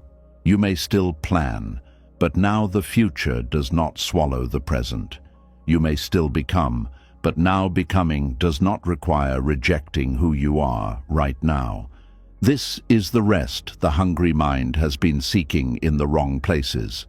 It is not found by collecting endless forms, because forms change. It is not found by preserving pleasant feelings, because feelings move. It is not found by controlling outcomes, because outcomes depend on countless causes beyond your command. It is found by waking up from the spell that says the next thing will finally save you. The mind keeps chasing new forms, feelings, and outcomes without finding rest because craving keeps moving the finish line. Every time you arrive, it points farther. Every time you receive, it asks for more. Every time you taste sweetness, it demands permanence. Every time life becomes quiet, it calls quietness emptiness. But Buddhist wisdom invites you to stop running long enough to see that the finish line was never outside you. The rest you seek begins when the heart stops treating the present as a place to escape and begins to meet it as the only place where peace can breathe. And when the heart begins to see that peace can only breathe in the present, another quiet truth appears. The present is not always empty. The problem is that attachment covers it. It places one desire in front of your eyes, and suddenly the rest of life becomes invisible. You may still have breath, shelter, food, kindness, time, strength, chances, and small moments of mercy. But because the mind is holding tightly to one thing it wants, everything else fades into the background. This is one of the saddest ways suffering enters a person's life. Nothing has to be taken away for the heart to feel poor. Sometimes the blessing is still there.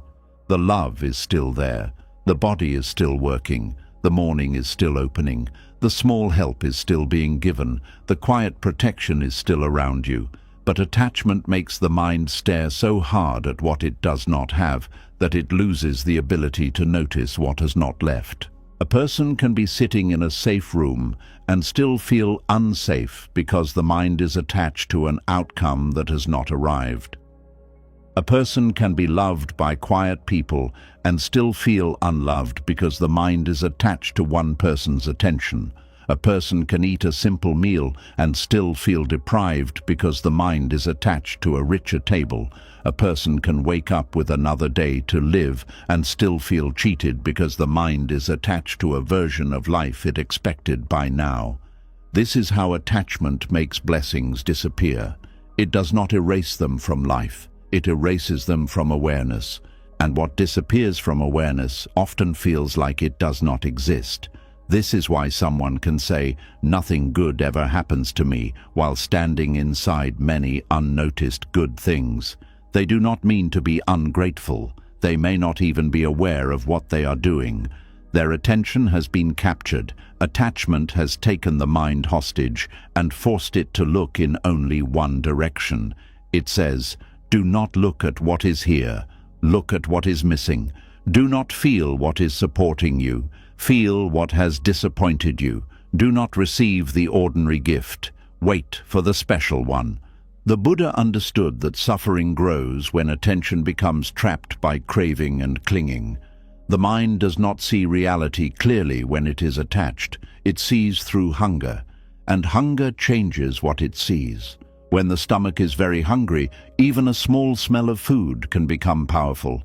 In the same way, when the heart is attached, the object of attachment becomes larger than life. It appears more important than everything else.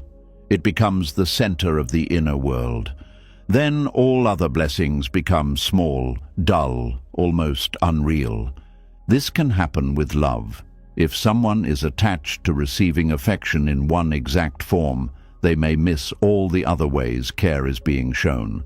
A parent may not say the perfect words, but they may still worry, provide, call, cook, check, or sacrifice quietly. A friend may not always be available, but they may still show loyalty in small ways. A partner may not love with dramatic speech, but may love through patience, presence, effort, and consistency. But attachment says, if love does not come in the form I crave, then love is absent. That belief makes the heart lonely, even around care. This can happen with success. A person may have made progress, learned skills, survived hardship, built discipline, helped others, and grown quietly over time. But if they are attached to a certain level of recognition, they may see all that progress as nothing. Because the world has not clapped loudly enough, they treat their effort as invisible. Because the result is not big enough, they ignore the strength it took to continue. Because someone else appears ahead, they forget how far they have come. Attachment makes the unfinished part of the journey insult the part that is already meaningful. This can happen with the body. A person may have legs that carry them, eyes that still see, hands that still serve, lungs that still breathe, and a heart that still beats without being asked.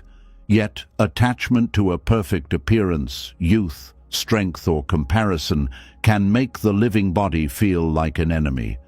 The body becomes judged more than thanked.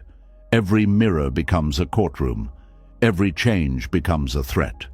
Every flaw becomes louder than function. Attachment turns the miracle of being alive into a list of complaints. This can happen with money. A person may not be rich, but they may have enough for today, enough to eat something, enough to sleep somewhere, enough to solve one problem, enough to keep moving. But attachment to a certain amount, a certain lifestyle, a certain image, or a certain feeling of security can make today's provision feel like nothing. The mind says, until I have more, I have nothing. And because more has no clear ending, gratitude remains delayed. This does not mean poverty, illness, loneliness, or hardship should be romanticized. Buddhist wisdom is not asking anyone to deny real difficulty. If something is painful, it is painful. If a need is unmet, wise action is necessary. If life is hard, compassion is needed. But even in hardship, attachment can add another layer of suffering by hiding whatever support still remains. It can make pain become the whole picture. It can make one missing thing swallow 10 present gifts. It can make the heart unable to breathe even when there is still something to hold. Awareness does not erase problems, it widens the view. When awareness returns, you may still see what is missing, but you also see what remains. You may still work for change, but you stop insulting the small mercies that help you survive today. You may still grieve what has not happened, but you also notice what has not abandoned you. You may still feel pain, but pain is no longer allowed to convince you that nothing good exists. This widening is part of freedom. Attachment narrows the view. Awareness widens it. Think of standing close to a wall. If your face is pressed against it, the wall becomes your whole world. You may forget there is sky behind you, ground beneath you, air around you, and space on every side. Attachment is like pressing the mind against one object. It makes one desire fill the entire inner screen. It can be one person, one mistake, one regret, one goal, one fear, one comparison, one disappointment. The closer the mind presses, the less it sees. This is why detachment is not coldness. It is stepping back enough to see the whole room again. It is not saying the wall does not exist. It is saying the wall is not the whole world. It is not denying the desire. It is refusing to let the desire blind you to life. It is not rejecting love, success, comfort, healing, or hope. It is allowing those things to exist without becoming the only thing your heart can see. The mind attached to one blessing often misses the blessing of not having certain burdens. Many people forget that peace is not only what arrives. Sometimes peace is what did not happen. The accident that did not occur, the sickness that did not come, the disaster that passed your door, the person who quietly protected you from a worse path, the delay that saved you from the wrong door, the rejection that kept you from a heavier sorrow. But attachment rarely notices protection because it is too busy mourning what it wanted. Sometimes grace looks like absence. And because attachment wants a specific presence, it fails to recognize that absence can also be mercy. This is difficult to accept because the attached mind trusts its own plans completely. It says, I know what should happen. I know who should stay. I know what should arrive. I know what will make me happy.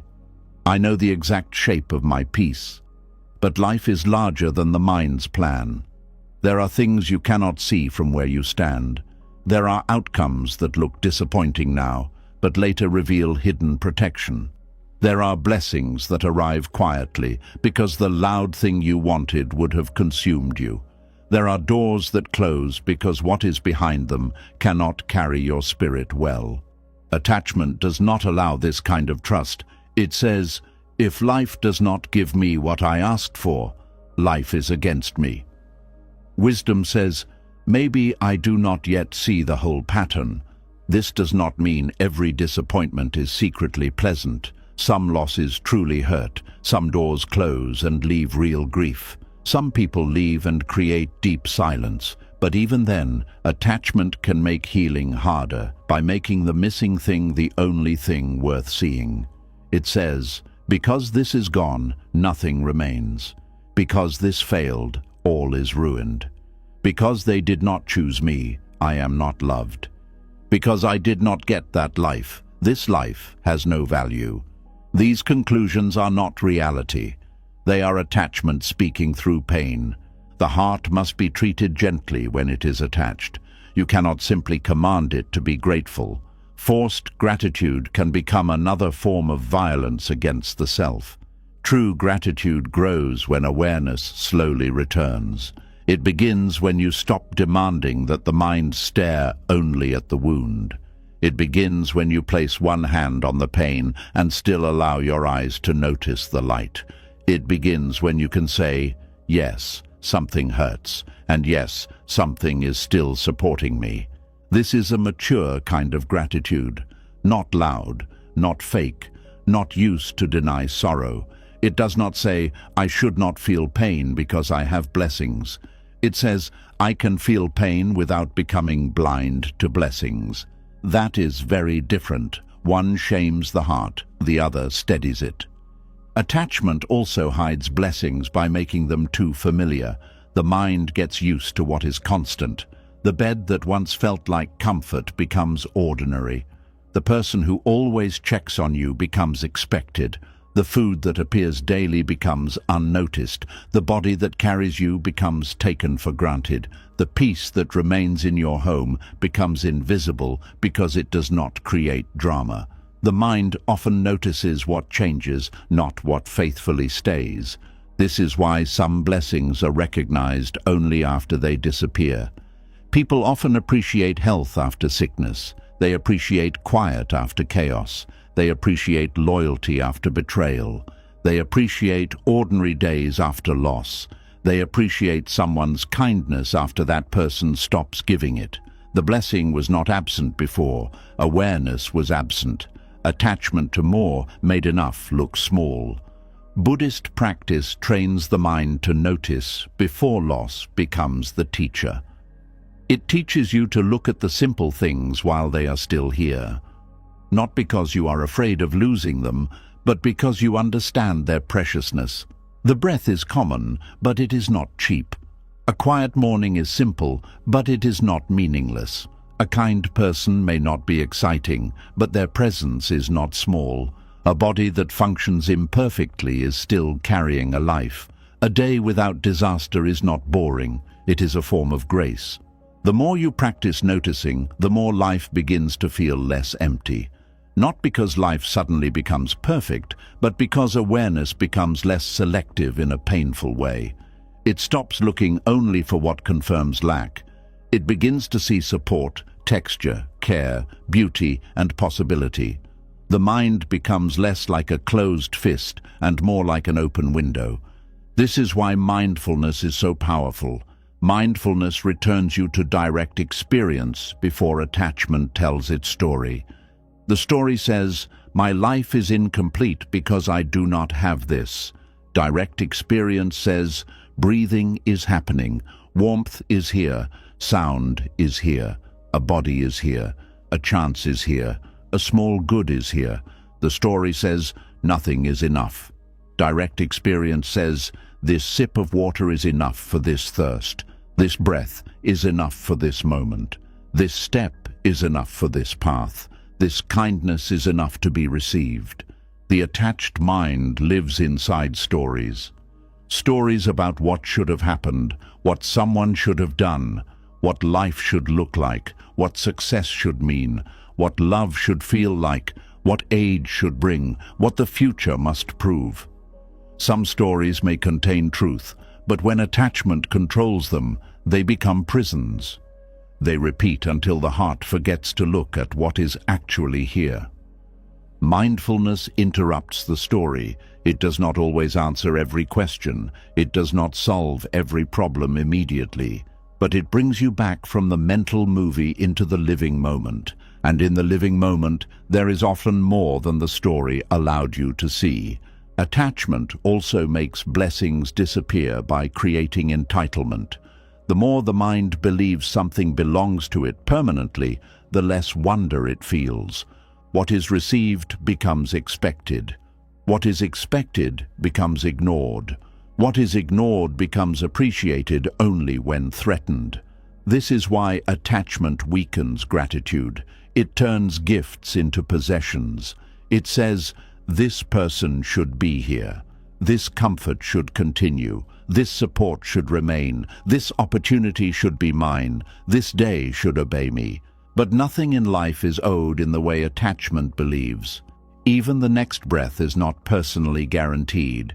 This truth can sound frightening at first, but deeply understood, it becomes tender. It makes the heart softer. It helps you stop treating blessings as background furniture. It helps you say thank you with your attention, not only with your mouth. It helps you touch life more gently because you know it is passing. When you understand impermanence, blessings become brighter. Not because you cling to them, but because you stop sleeping through them. The sound of someone's voice becomes precious because voices do not last forever. A peaceful evening becomes precious because seasons change. A simple meal becomes precious because hunger exists somewhere. A normal day becomes precious because many people would pray for normal. The ordinary becomes sacred when the mind stops demanding that it become extraordinary first. Attachment often says, I cannot enjoy this because it is not enough. Wisdom says, I can enjoy this without pretending it is everything. That is the balance. You do not need to exaggerate blessings. You do not need to call small things big. You only need to let small things be fully seen. A cup of water does not need to be a palace to be a blessing.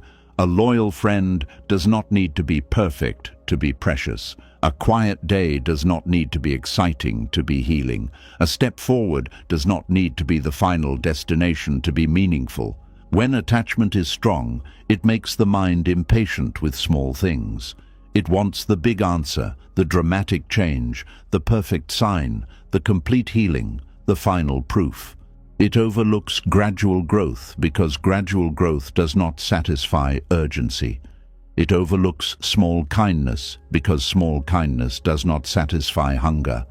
It overlooks daily strength because daily strength does not impress the ego. It overlooks quiet safety because quiet safety does not feel like victory. But life is mostly made of small things. If the mind cannot receive small blessings, it will miss most of life. Big events come rarely. Ordinary moments come every day. The attached mind waits for fireworks and misses the candle. It waits for applause and misses the sincere voice. It waits for a miracle and misses the support already carrying it through the morning. It waits for life to become cinematic and misses the holiness of breathing without needing to perform. This is why contentment is a discipline, not the discipline of forcing yourself to accept less than you need, but the discipline of seeing what craving makes invisible. It is the discipline of returning attention to what is present. It is the discipline of thanking the quiet good before it becomes absent. It is the discipline of not letting one unmet desire define the entire day. It is the discipline of saying, yes, I am still growing, and yes, this moment still has value. Attachment makes simple blessings disappear because it teaches the mind to measure life by demand instead of presence. If the demand is unmet, the whole moment is judged as lacking. If the expectation is delayed, the whole day becomes disappointing. If the desired person is absent, all other love is ignored. If the dream is unfinished, all current progress is dismissed. This is not clear seeing. It is emotional narrowing. Buddhist wisdom invites emotional widening. It asks you to see causes and conditions. What had to happen for this breath to be here? What had to happen for this food to reach you? What had to happen for this person to care? What had to happen for your body to survive until today? What had to happen for you to have another chance to practice, learn, forgive, begin, or soften? When you trace the conditions behind ordinary blessings, they no longer look ordinary. They become part of a vast web of support. A simple meal is not just a meal. It contains soil, rain, labor, transport, hands, heat, time, and life. A message from a friend is not just words. It contains memory, concern, effort, and connection. A morning is not just another morning. It contains the fact that the body continued through the night. A quiet room is not just a space. It contains protection from storm, noise, threat, and exposure. Awareness reveals the hidden depth of what attachment flattens. This seeing does not make you childish or overly sentimental. It makes you awake.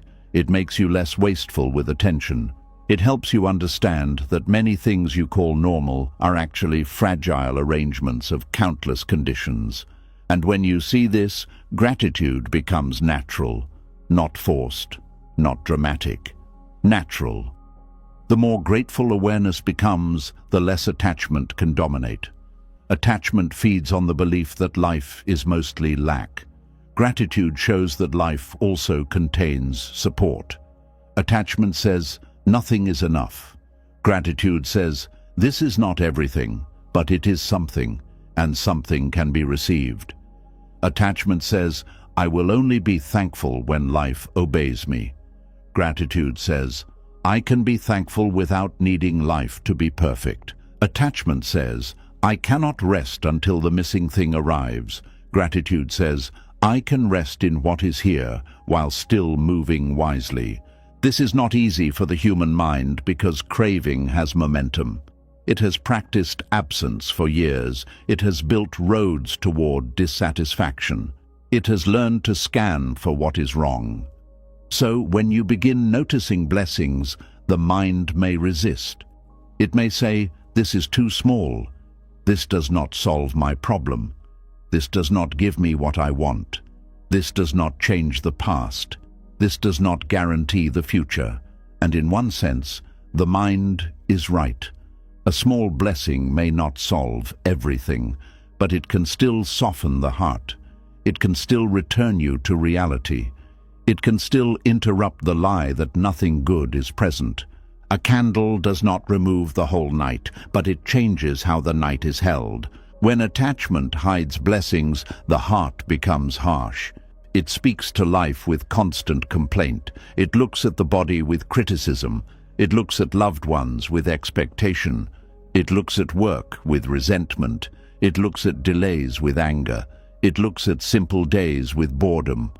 Over time, this harshness becomes a habit. The person begins to believe they are simply realistic, when they may actually be attached to disappointment as a way of seeing. But awareness can soften this. You can begin with one small practice. Ask, what is here that I would miss if it were gone? This question cuts through entitlement. It reveals the invisible gifts. You may miss the person you take for granted. You may miss the health you criticize. You may miss the quiet you call boring. You may miss the routine you resent.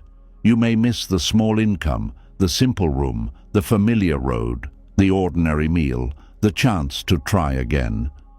This question does not create fear when held wisely. It creates tenderness.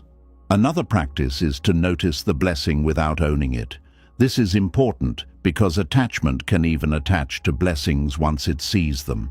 It can say, now this must stay, now this must be mine, now this must never change. But gratitude with wisdom says, thank you for this while it is here. I receive it. I do not own it. I honor it. I do not control it. I let it teach me presence, not fear. This keeps gratitude clean. Simple blessings return to awareness when the mind stops demanding that life be different before it becomes worthy of love. You can love an imperfect morning.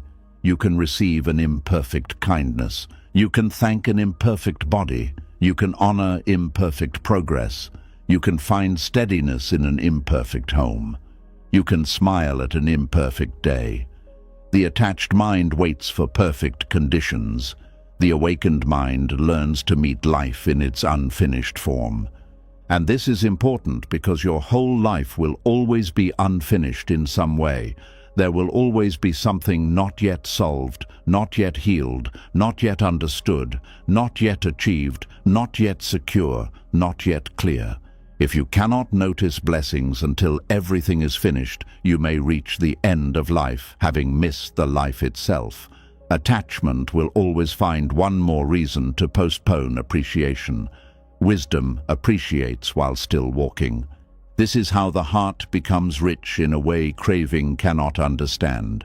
Not rich because it has everything, but rich because it can see what is here. Rich because it can receive. Rich because it can be touched by simple things. Rich because it does not need every gift to be large before it becomes grateful. Rich because it does not allow one missing piece to erase the whole table. The Buddha's path brings us back to this clear seeing. It teaches that attachment is not only a strong emotion, it is a distortion of perception. It changes what the mind notices, values, ignores, and repeats. When attachment is present, the desired object becomes bright and everything else becomes dim. When awareness is present, life becomes balanced again. The desired thing may still be seen, but it no longer blinds the heart. This balance is freedom. You can want love and still notice friendship. You can want success and still honor progress. You can want healing and still thank the body for surviving. You can want more stability and still receive today's provision. You can want clarity and still rest in the breath. You can want change and still stop treating the present as worthless. This is not settling for a small life. This is refusing to let attachment steal the life already in your hands. Because that is what attachment does. It steals by hiding. It hides the good behind the desired. It hides the present behind the future. It hides support behind disappointment. It hides enough behind more. It hides ordinary grace behind dramatic expectation. It hides the quiet love around you behind the loud absence of one person. It hides today's strength behind tomorrow's fear. It hides the breath behind the story, but awareness gives things back. It gives back the breath. It gives back the body. It gives back the morning.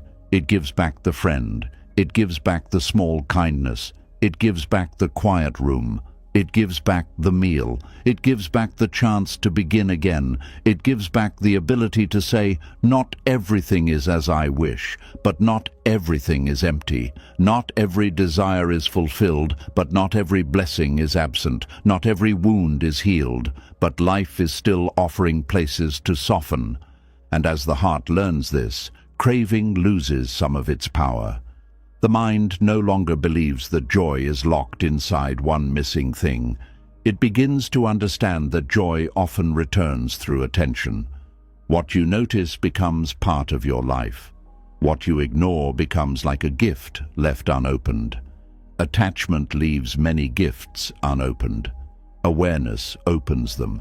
So look gently at the life around you, not with forced happiness, not with denial, not with pressure to be positive, but with honest eyes. What has been carrying you quietly? What have you stopped thanking because it has always been there? What blessing became invisible because it was not the blessing you demanded? What simple mercy did attachment make too small to notice? This is where simple joy begins to return, not as excitement, not as a loud celebration, but as a soft recognition. The life you have may not contain everything you want, but it contains more than attachment allows you to see. There is still breath. There is still awareness. There is still a path. There is still one moment that can be met fully. There is still one small good that does not need to be ignored. And when you begin to see the small good again, the present stops feeling completely barren. The heart stops starving in front of food. The mind stops calling every ordinary blessing worthless. You begin to understand that attachment did not make life empty. It only narrowed your vision. And as vision widens, gratitude becomes possible. As gratitude deepens, craving weakens. As craving weakens, joy returns quietly, not because life finally became perfect, but because awareness finally came home. And when awareness finally comes home, the heart begins to notice something very painful, but very freeing. The suffering was not always coming from the size of your life. Sometimes it was coming from the sentence craving kept adding to everything you had. You had a breath, but craving said, not yet. You had a chance, but craving said, not yet. You had love in some form, but craving said, not this kind. You had progress, but craving said, not enough. You had safety for today, but craving said, not until tomorrow is guaranteed. You had reasons to be grateful, but craving said, wait until life gives you more. This is how craving quietly feeds dukkha. It does not always destroy peace with a loud disaster. It feeds suffering by turning enough into not yet. It takes the moment you could have entered with gratitude and makes it feel delayed. It takes the life you could have touched with presence and makes it feel unfinished. It takes the blessings that could have softened you and makes them feel too small to count. There is a deep sadness in living this way, because the mind keeps postponing peace without realizing it. It believes it is being wise. It believes it is protecting you from settling. It believes it is pushing you toward better things. But beneath that push, something dangerous is happening. The mind is training itself to reject the present. It is learning to treat today as a place that does not deserve your full attention. It is learning to say, I will be happy later. I will breathe later. I will be grateful later. I will enjoy my life later. I will feel complete later. But later keeps moving. This is the quiet trap. Every time you arrive at a place you once called later, craving changes the conditions. The heart says, now can I rest?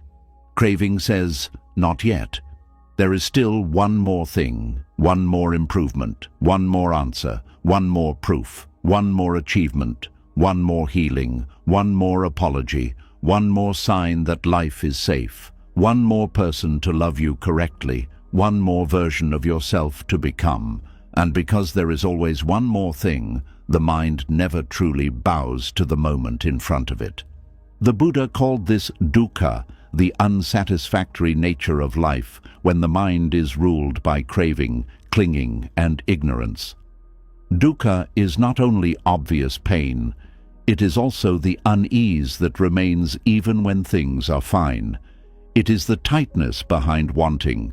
It is the disappointment inside pleasure. It is the fear hidden inside attachment. It is the restlessness that says, this is not enough, even when there is no immediate danger. It is the feeling of sitting inside your own life and still feeling far from home. Craving feeds dukkha because it teaches the mind to distrust enough. Enough begins to look like failure. Enough begins to look like laziness. Enough begins to look like being left behind. Enough begins to look like a small life, so the person keeps reaching, not from wisdom, but from fear. They fear that if they say, this is enough for this moment, they will stop growing. They fear that contentment will make them weak.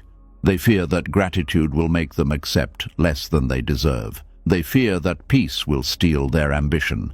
But true enough does not mean nothing can improve. Enough does not mean you stop caring. Enough does not mean you refuse growth, healing, work, or responsibility. Enough means the heart stops using incompleteness as a reason to reject life. Enough means you can stand in the middle of an unfinished path and still breathe. Enough means you can work for better without hating what is here. Enough means you can honor today's bread while still planting tomorrow's field. Craving cannot understand this balance.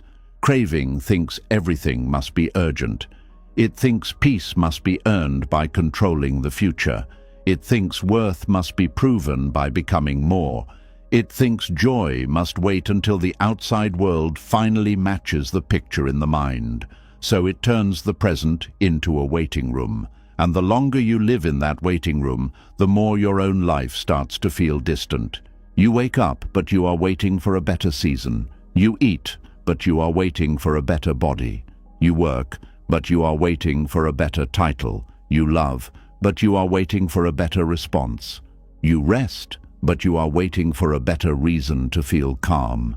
You survive a hard day, but instead of honoring your strength, craving says, "Not enough. You should have done more." This is how dukkha enters ordinary life. It makes the ordinary feel like a failure because it is not yet extraordinary. The word "not yet" can be useful when it is used with wisdom. A seed is not yet a tree. A student is not yet a master. A wound is not yet fully healed. A dream is not yet complete. There is nothing wrong with recognizing process, but craving poisons "not yet" by adding rejection. It does not simply say, "This is still unfolding." It says, "This has no value until it arrives." It does not simply say, "You are growing." It says, "You are not enough until growth is complete." It does not simply say, "Life is changing." It says, "This moment is unworthy because it is unfinished." That is where suffering grows. A person can be healing and still hate themselves for not being fully healed. That hatred is dukkha. A person can be improving and still feel ashamed because the improvement is slow. That shame is dukkha. A person can have enough for today and still feel panic because tomorrow is unknown. That panic is dukkha. A person can be surrounded by small blessings and still feel poor because craving has defined wealth as something always out of reach. That poverty of awareness is dukkha. Craving feeds dukkha by moving attention away from direct experience into constant judgment. Direct experience may say, "There is food here." Judgment says, "But it is not the food I wanted." Direct experience says, "There is progress here." Judgment says, "But it is not fast enough." Direct experience says, "Someone cares." Judgment says, "But not the person I crave." Direct experience says, "The body is breathing." Judgment says, "But the body is not perfect." Direct experience says, "This moment is livable." Judgment says, "But it is not the life I expected." When judgment becomes stronger than presence, enough disappears. This is why the hungry mind is rarely satisfied. It does not let anything arrive cleanly. Every gift is inspected for what it lacks. Every blessing is compared with a better version. Every moment is measured against an imagined standard. The mind says, "Yes, this is good, but it could be better. Yes, I have made progress, but others are ahead. Yes, I am loved, but not perfectly. Yes, I am safe today, but what about tomorrow? Yes, I have something, but it is not everything." The word "but" becomes the doorway through which dukkha enters. Gratitude says, "This is something." Craving says, "But not enough." Peace says, "This breath is here." Craving says, "But the future is unclear." Love says, "Receive what is being offered." Craving says, "But it is not exactly what you demanded." Wisdom says, "Keep walking with patience." Craving says, "But you should already be there." The mind that lives under craving cannot simply receive. It must reduce, compare, question, and postpone. And because of this, even good things become tasteless. A warm meal is eaten quickly because the mind is already elsewhere. A kind word is dismissed because it is not dramatic enough. A quiet day is wasted because nothing exciting happened. A small success is ignored because the bigger goal remains unfinished. A loyal person is overlooked because someone else did not choose you. A healthy part of the body is ignored because one flaw receives all the attention. A moment of peace is ruined because the mind asks how long it will last. This is how craving feeds dissatisfaction without needing anything terrible to happen. It simply teaches the mind to miss what is present. The Buddha's wisdom invites you to notice this pattern at the exact moment it begins. Not after the whole day has been lost to restlessness, not after the heart becomes bitter, not after the mind has chased another false promise. Notice it when the thought appears, not yet. Pause and ask, is this wise recognition, or is this craving refusing to receive? Is this thought helping me grow, or is it making me reject the only life I can actually live right now? Is it pointing to a real action, or is it feeding the feeling that I am incomplete? This question matters because craving often disguises itself as truth. It says, I am only being honest. Your life is not where it should be. You are not healed enough. You are not successful enough. You are not loved enough. You are not calm enough. You are not spiritual enough. You are not ready enough. You are not safe enough. Some of these thoughts may point to areas of growth, but craving adds cruelty. It uses truth like a weapon. Wisdom uses truth like a lamp. A lamp helps you see the next step. A weapon makes you bleed where you stand. When wisdom sees that something is not yet complete, it does not turn the present into an enemy. It says, this is where we are, and this is the next kind step. Craving says, this is where we are, and this is unbearable. Wisdom says growth takes time. Craving says time means failure. Wisdom says healing moves in layers. Craving says if you are not healed now, you are broken. Wisdom says the path is walked one step at a time. Craving says unless you reach the end, the step means nothing. Do you see the difference? The same unfinished life can become a place of practice or a place of punishment, depending on how the mind relates to it. Dukkha grows when the mind cannot accept the unfinished nature of life. And life is always unfinished. There will always be something in progress, something uncertain, something healing, something aging, something beginning, something ending, something unclear, something not fully controlled. If you wait until everything is complete before you allow peace, you are asking life for something it cannot provide. You are asking a river to become a stone before you trust it. Life moves. Craving wants arrival without change. That conflict creates suffering. The mind says, I will be content when I finally reach a stable place. But every stable place contains movement. The new job becomes a daily responsibility. The new relationship becomes a living bond that needs patience. The new home becomes a place that needs care. The new body becomes a body that still changes. The new success becomes a platform for new pressure. The new certainty becomes outdated when life shifts. Nothing remains fixed in the way craving demands. So craving keeps saying not yet because it is looking for a kind of final satisfaction that conditioned things cannot give. This is why enough must be discovered inwardly, not as a fixed amount outside. If enough depends on a number, the number may keep changing. If enough depends on applause, the applause may fade. If enough depends on another person's mood, your peace will rise and fall with them.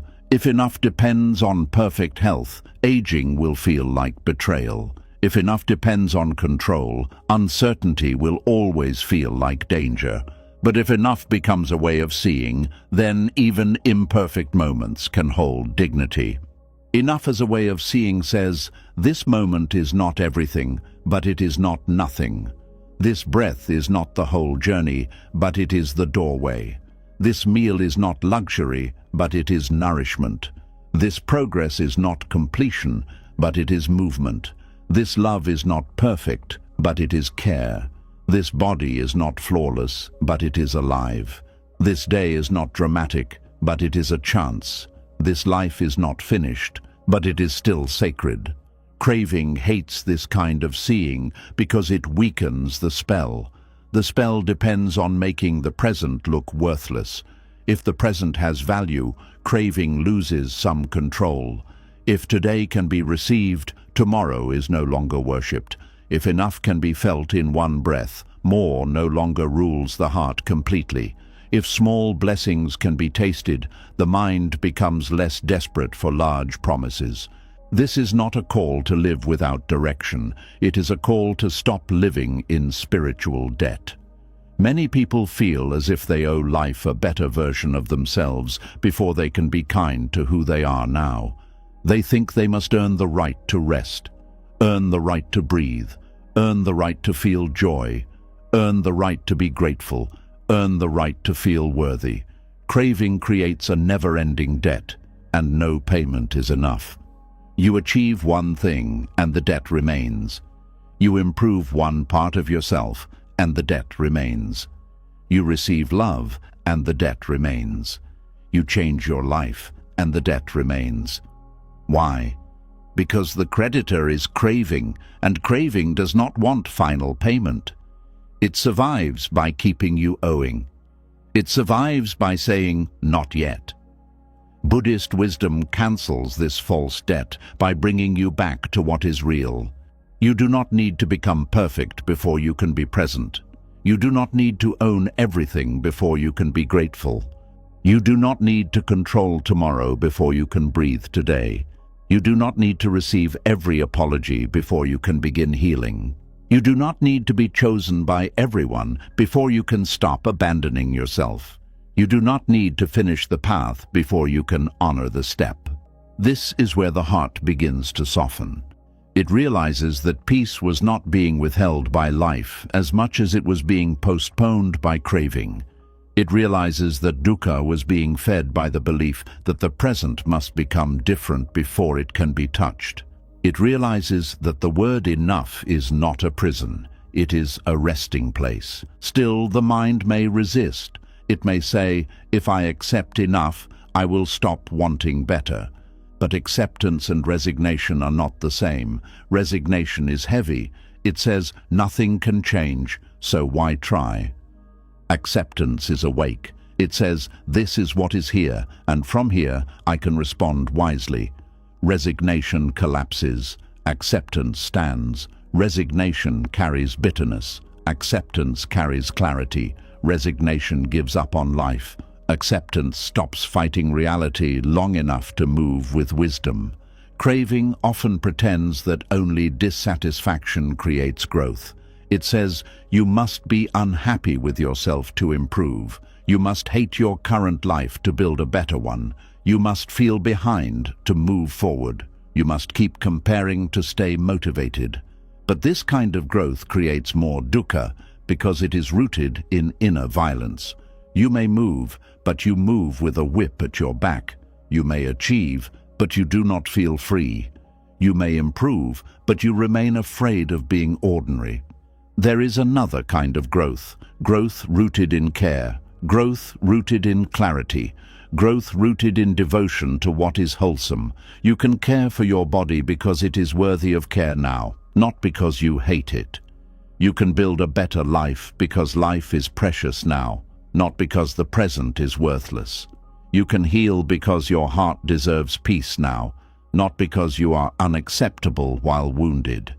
You can practice because awareness matters now, not because you are spiritually behind. This kind of growth does not feed dukkha, it weakens it. The difference lies in the inner voice. Craving says "not yet" and makes the heart feel late. Wisdom says "not complete, but still worthy." Craving says "more" because this is nothing. Wisdom says "continue" because this matters. Craving says "hurry or you will fail."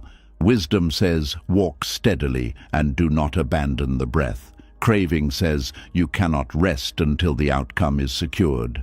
Wisdom says rest is part of walking well. Many people are not tired because they have too little. They are tired because nothing they have is allowed to be enough.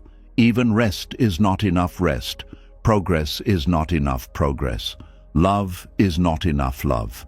Time is not enough time. Success is not enough success. Healing is not enough healing. Every good thing is placed before the court of craving and declared insufficient. So the heart keeps laboring under a judge that never releases it. Mindfulness is how you begin to leave that courtroom. When the thought comes, this is not enough, mindfulness does not instantly argue. It observes, it feels the body, it notices the tightness in the chest, the leaning forward, the small contraction around the heart. It listens to the thought without becoming it. Then it looks at the present with fresh eyes. What is actually here? What is the mind adding? What is needed now? What is being dismissed? What would be wise action and what would only be restless chasing? This simple inquiry interrupts the automatic feeding of dukkha. Instead of pouring more belief into craving, you bring awareness. Instead of obeying the sentence, "not yet," you ask whether it is true. Sometimes the answer will be, yes, something needs care. Yes, a real change is needed. Yes, a boundary must be set. Yes, a step should be taken. But even then, wisdom does not require self-rejection. It can act without poisoning the present. Other times, the answer will be, nothing is truly missing in this moment except permission to receive it. The tea is warm, but I was not tasting it. The room is quiet, but I was not trusting it. The person is kind, but I was not noticing it. The body is tired, but I was demanding more from it. The day is simple, but I was calling simplicity empty. The breath is here, but I was chasing a future breath. This recognition is gentle but powerful. It shows that dukkha is often fed by attention moving in the wrong direction. Craving sends attention toward lack. Awareness returns attention to life. Craving says, look at the gap.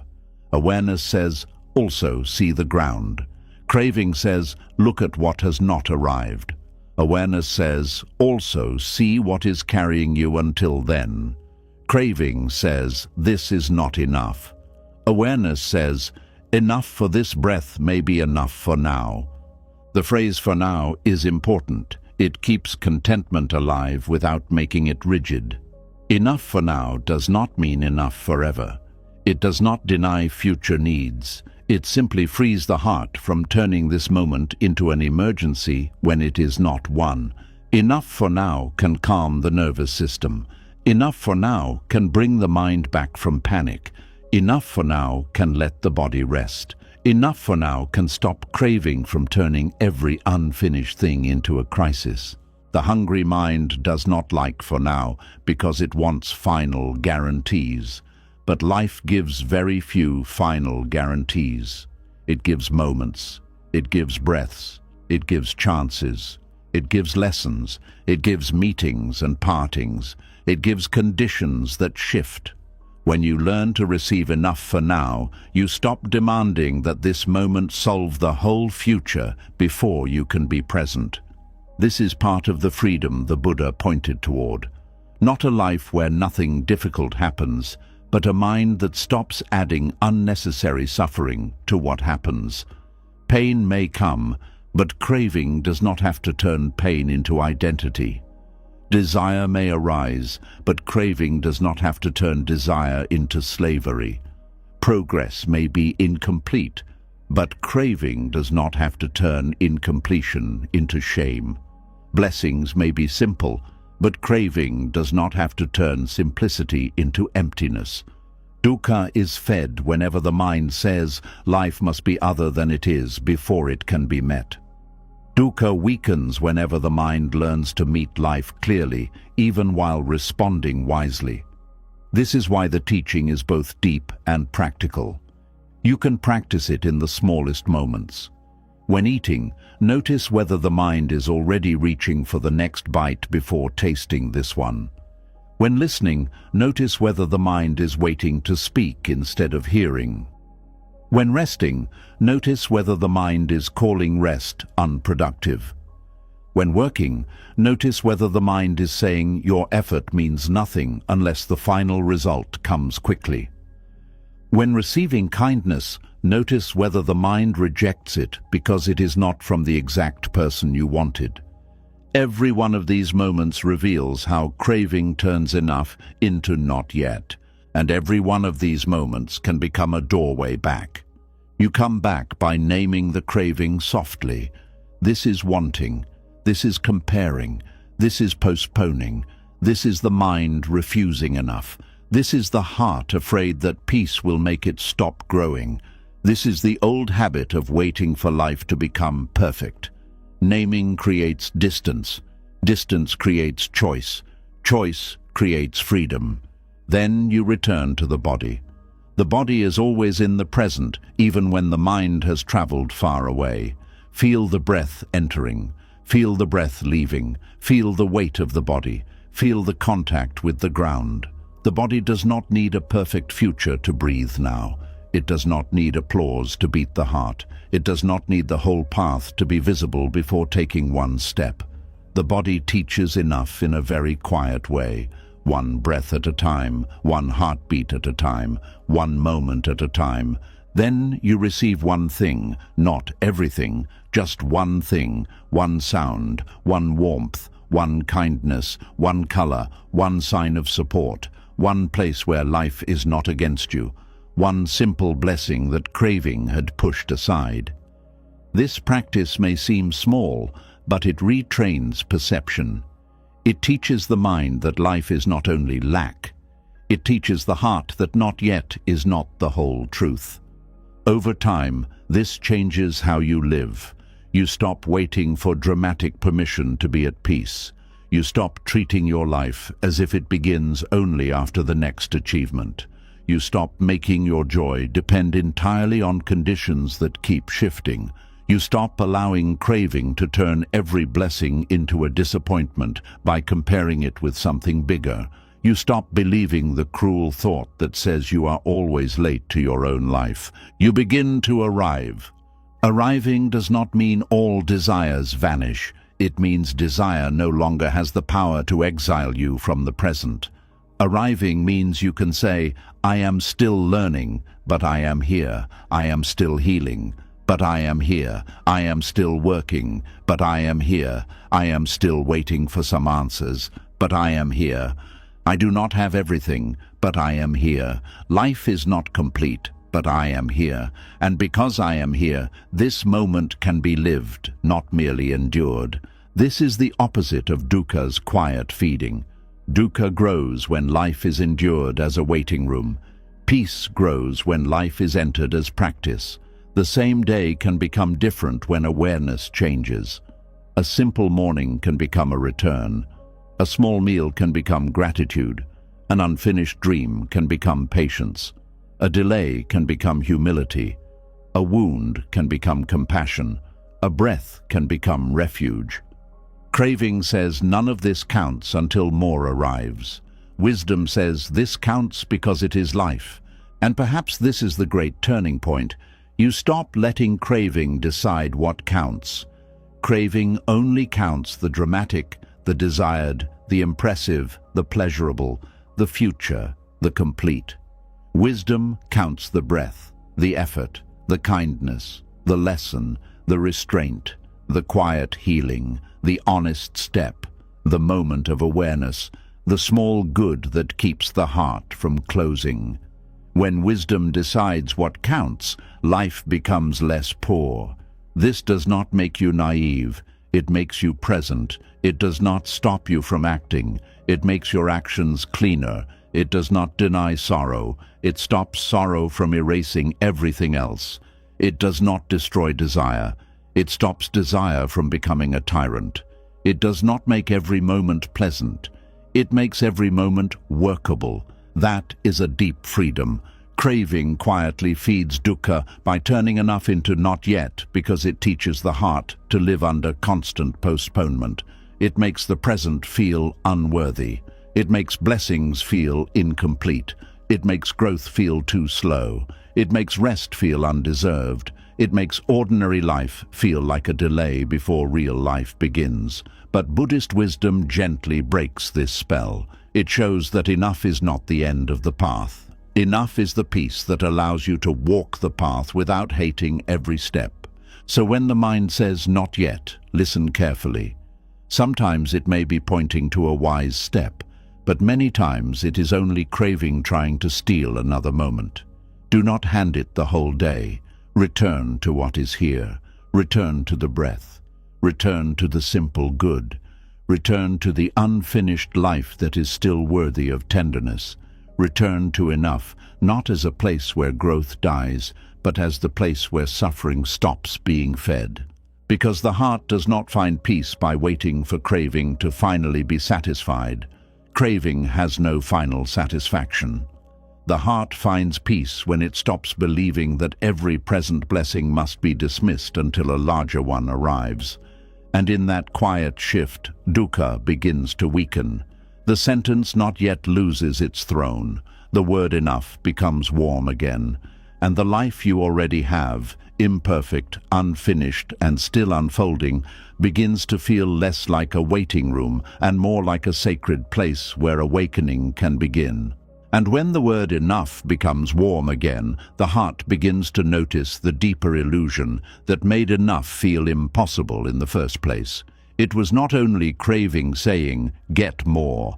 It was the mind believing there was a fixed self inside you that could finally be completed by getting more, a self that must be praised, protected, improved, defended, admired, satisfied, and made safe forever, a self that feels unfinished because it keeps mistaking passing experiences for who it is. This is where Buddhist wisdom goes beneath ordinary desire. It does not only ask why you want more, it asks, who is the one that feels incomplete? Who is the one that believes peace will come after more success, more love, more beauty, more respect, more control, more certainty, more pleasure, more becoming? When you look closely, you may find that this solid self you have been trying so hard to complete is not as solid as it feels. It is built from moving parts, changing experiences, and temporary impressions that the mind gathers and calls me. The Buddha taught about the 5 aggregates to help us see this clearly: form, feeling, perception, mental formations, and consciousness. These are not distant ideas meant only for monks in silence. They are happening in you right now. They are the body you identify with, the feelings you chase, the labels you believe, the thoughts and habits that push you, and the awareness that knows experience as it appears. Together, they create the strong impression of a person who must always become more to finally be okay. But each aggregate changes. The body changes, feelings change, perceptions change, thoughts change. Awareness shifts from one object to another. Nothing in this collection stays still long enough to become a permanent self. Yet the mind takes this flowing river and says, "This is me, this is mine, this is what I am." Then craving enters and says, "Because this self is incomplete, it must get more. More pleasure for the body, more pleasant feelings for the heart, more favorable labels for the mind, more powerful thoughts, more experiences to confirm its identity, more proof that it exists, matters, and is safe."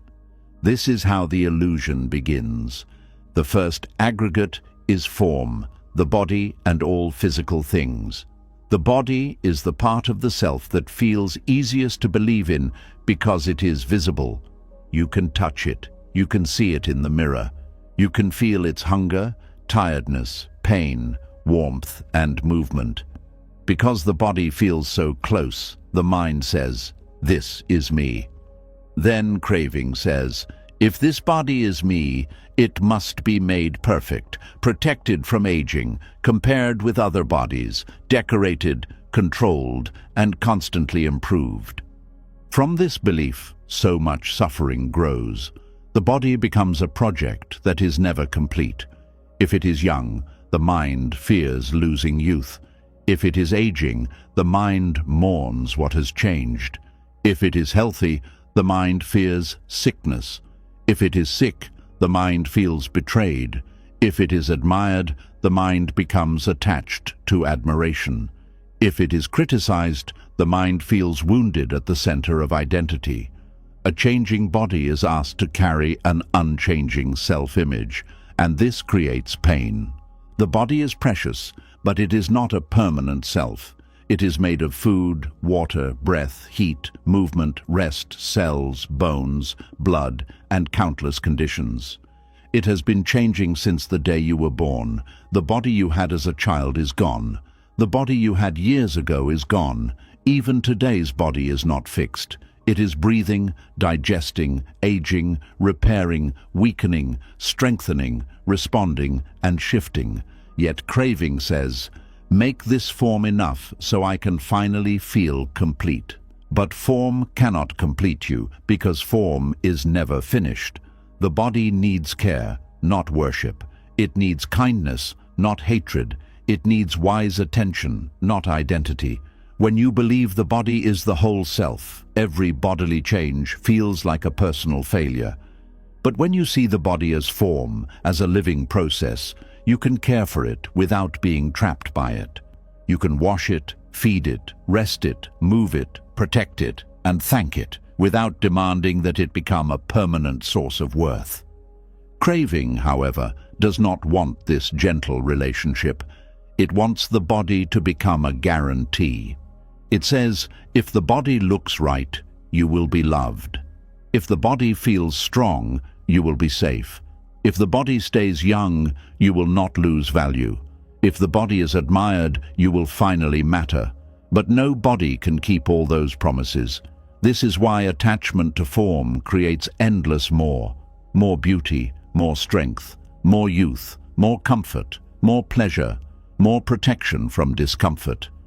The self built on form is always afraid, because form is always changing. The second aggregate is feeling. In Buddhist teaching, feeling does not mean emotion only. It means the basic tone of experience, pleasant, unpleasant, or neutral. Something touches the senses, and immediately the mind feels it as enjoyable, painful, or ordinary. A kind voice feels pleasant. A harsh word feels unpleasant. A plain wall may feel neutral. A sweet taste feels pleasant. A body ache feels unpleasant. A normal breath may feel neutral until mindfulness makes it vivid. This simple movement becomes the root of much craving. Pleasant feeling arises, and the mind says, more. Unpleasant feeling arises, and the mind says, remove it. Neutral feeling arises, and the mind says, boring, give me something else. From morning to night, the mind is pushed and pulled by these tones. It chases pleasant feelings, resists unpleasant ones, and ignores neutral ones. Then it builds a self around this chase. I am the one who needs pleasure. I am the one who must avoid pain. I am the one who cannot stand emptiness. I am the one who must feel good before life is acceptable. But feelings are not a fixed self. They arise because of contact. Something is seen, heard, touched, remembered, tasted, smelled, or thought, and a feeling tone appears. Then it changes. The pleasant becomes less pleasant. The unpleasant softens or shifts. The neutral becomes pleasant when attention deepens, or unpleasant when boredom grows. Feelings are weather, not identity. Yet the mind treats them like commands from the center of who you are.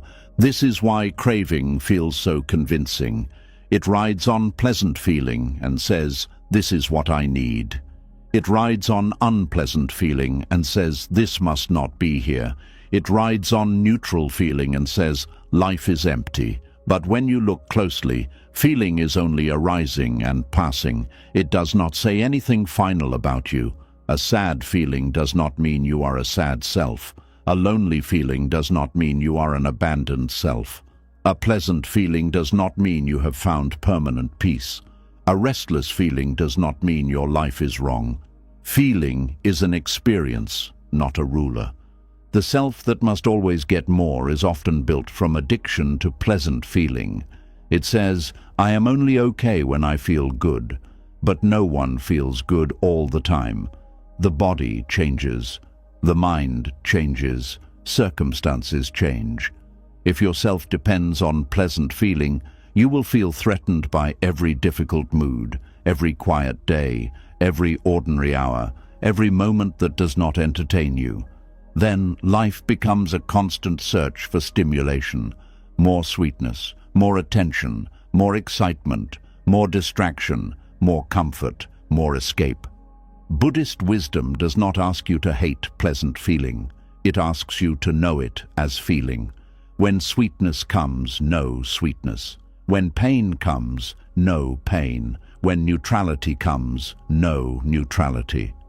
The moment feeling is known clearly, it loses some power to create identity. You stop saying, "This feeling is me." You begin saying, "This feeling is present." That small shift changes everything. What is present can change. What is me feels like something that must be defended. The third aggregate is perception. Perception is the mind's labeling power. It recognizes, names, interprets, compares, and gives meaning. You see a face, and perception says friend, stranger, enemy, attractive, untrustworthy, important, ordinary. You see your home, and perception says safe, small, disappointing, familiar, not enough. You see your reflection, and perception says beautiful, aging, flawed, acceptable, unacceptable. You hear words, and perception says praise, insult, rejection, approval, disrespect. Perception is useful. Without it, you could not navigate life. But perception is not always truth. It is shaped by memory, culture, fear, desire, wounds, habits, and comparison. Two people can look at the same situation and perceive completely different meanings.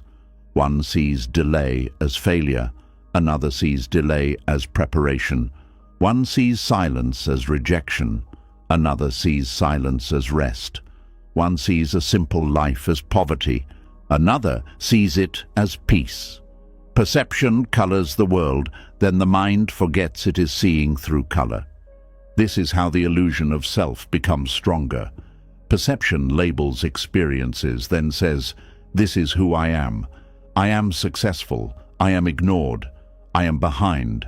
I am special. I am unwanted. I am better. I am worse. I am damaged. I am chosen. I am ordinary. I am incomplete." Once the label sticks, craving begins to serve it. If the mind believes I am behind, it craves more achievement. If it believes I am unwanted, it craves more attention. If it believes I am superior, it craves more proof. If it believes I am damaged, it may even cling to pain because pain has become familiar identity. Perception turns life into a story, and craving tries to improve the story endlessly. It says, "I need more evidence that I am worthy, more signs that I am loved, more proof that I am safe, more symbols that I am important, more victories to erase the label of failure, more admiration to protect the label of success, more control to avoid the label of helplessness." The self created by perception is hungry because labels are unstable. They need constant confirmation. But perception changes. The thing you once called a disaster may later become a lesson.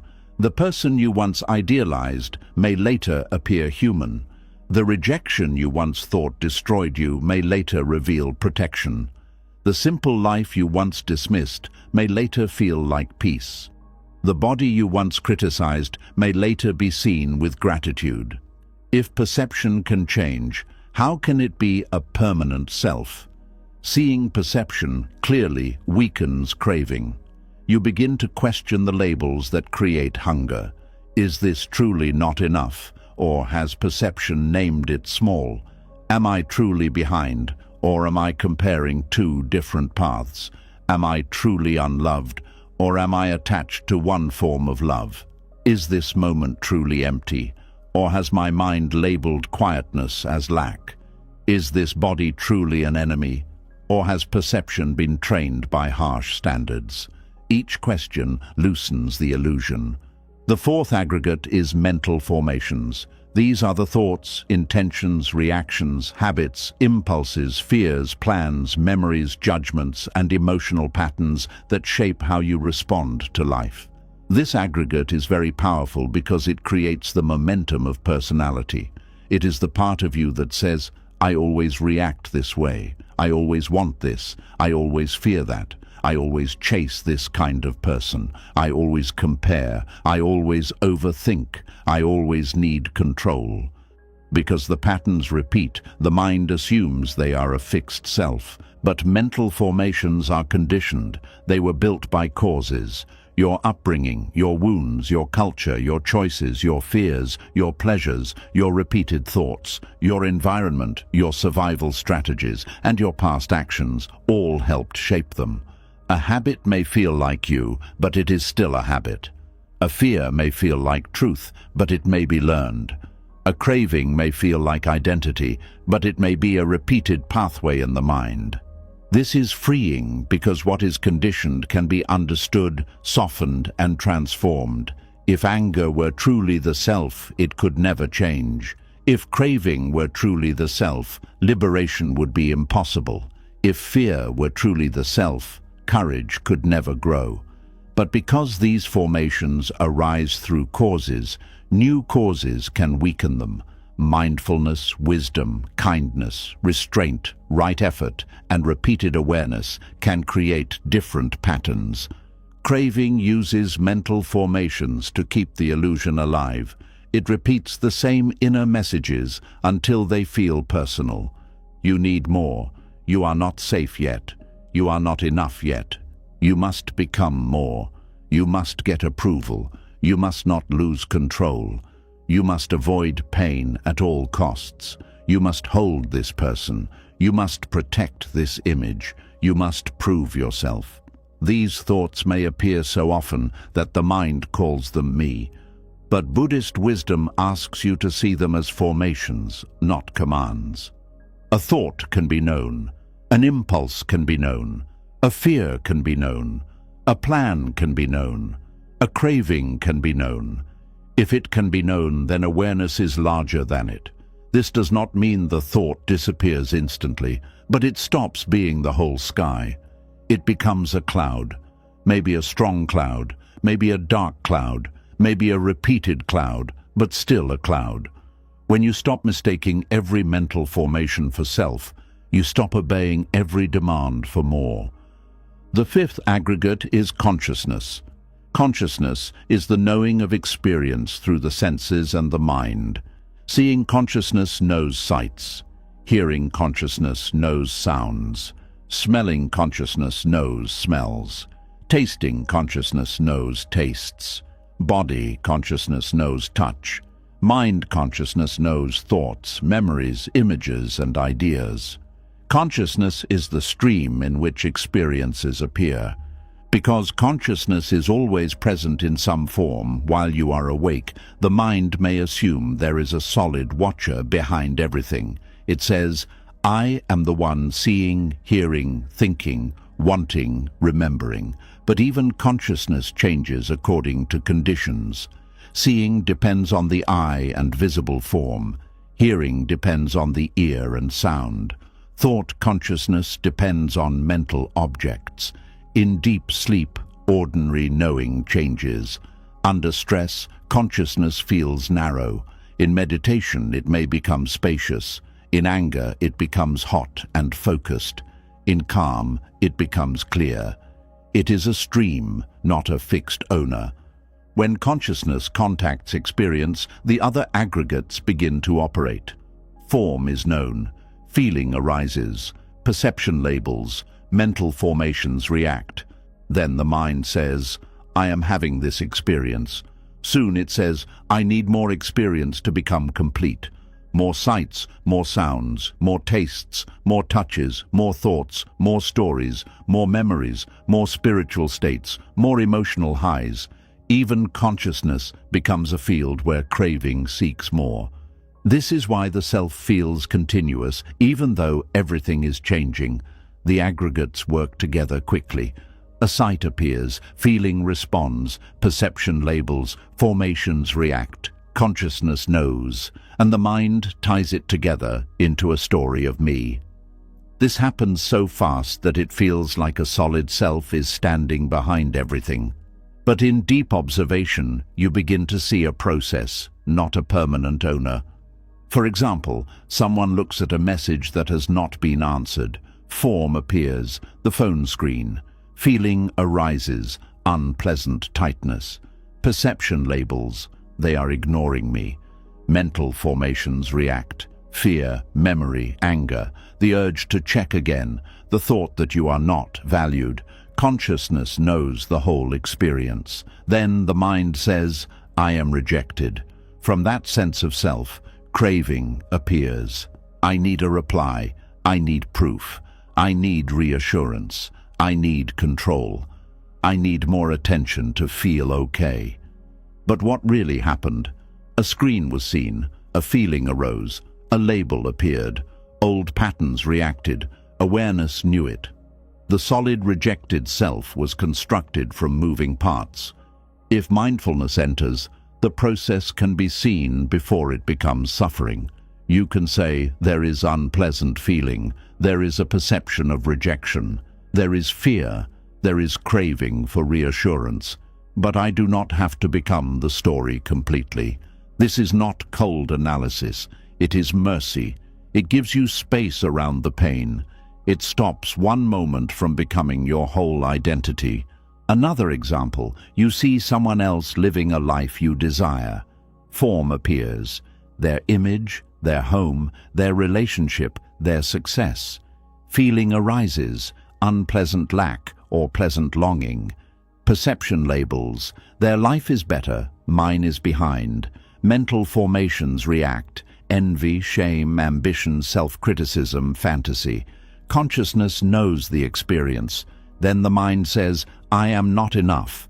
Craving says, I must get more to become someone valuable. Again, a self has been built from a chain of experiences. If you do not see the chain, you suffer inside the conclusion. If you see the chain, you can question it. Is this perception complete? Is this feeling permanent? Are these thoughts kind or useful? What old wound is being touched? What desire is being fed? What blessing is being hidden? The illusion weakens when the process becomes visible. The five aggregates create the illusion of a self that must always get more because none of them feels stable on its own. Form changes, so the self seeks more physical security. Feeling changes, so the self seeks more pleasure. Perception changes, so the self seeks more favorable labels. Mental formations change, so the self seeks stronger identity and control. Consciousness changes, so the self seeks more experiences to keep itself feeling real. Craving feeds on this instability. It says, because everything is shifting, you must gather more, hold more, become more, prove more. But gathering more does not solve the instability because the gathered things also become part of the changing aggregates. The new possession becomes form that ages, breaks, or loses excitement.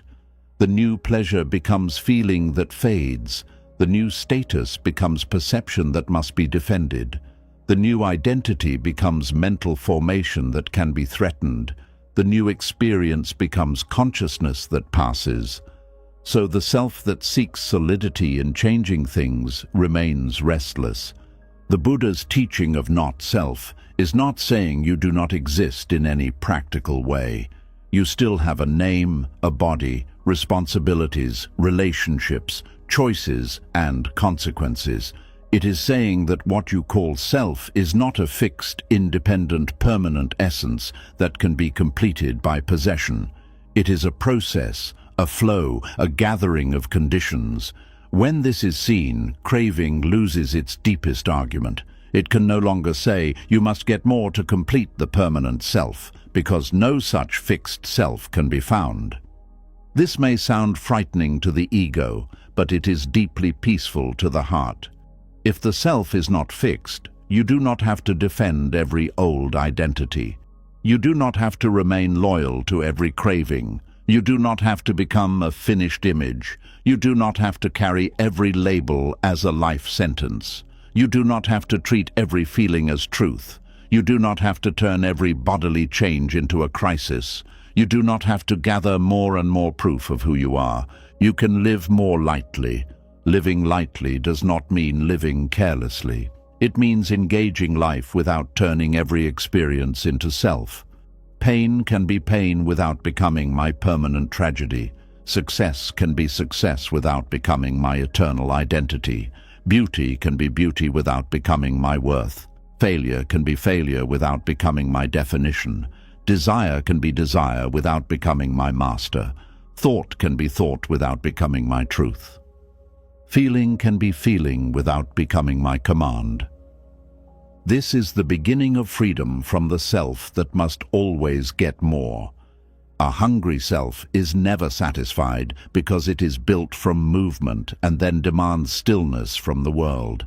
It says, make me stable, make me permanent, make me secure, make me admired, make me complete. But the world cannot make a changing process into a fixed possession. The more the mind tries, the more anxious it becomes. It must keep checking, comparing, defending, improving, collecting, and controlling. The self becomes like a house built on water, always needing more support because the foundation keeps moving. Buddhist wisdom does not try to build a harder self on top of the water. It teaches you to understand the water. It teaches you to see change as change. It teaches you to stop demanding permanence from what is not permanent. It teaches you to stop calling every passing aggregate mine in the deepest sense. When the grip on mine loosens, the demand for more also softens. Mine is one of the heaviest words in the mind.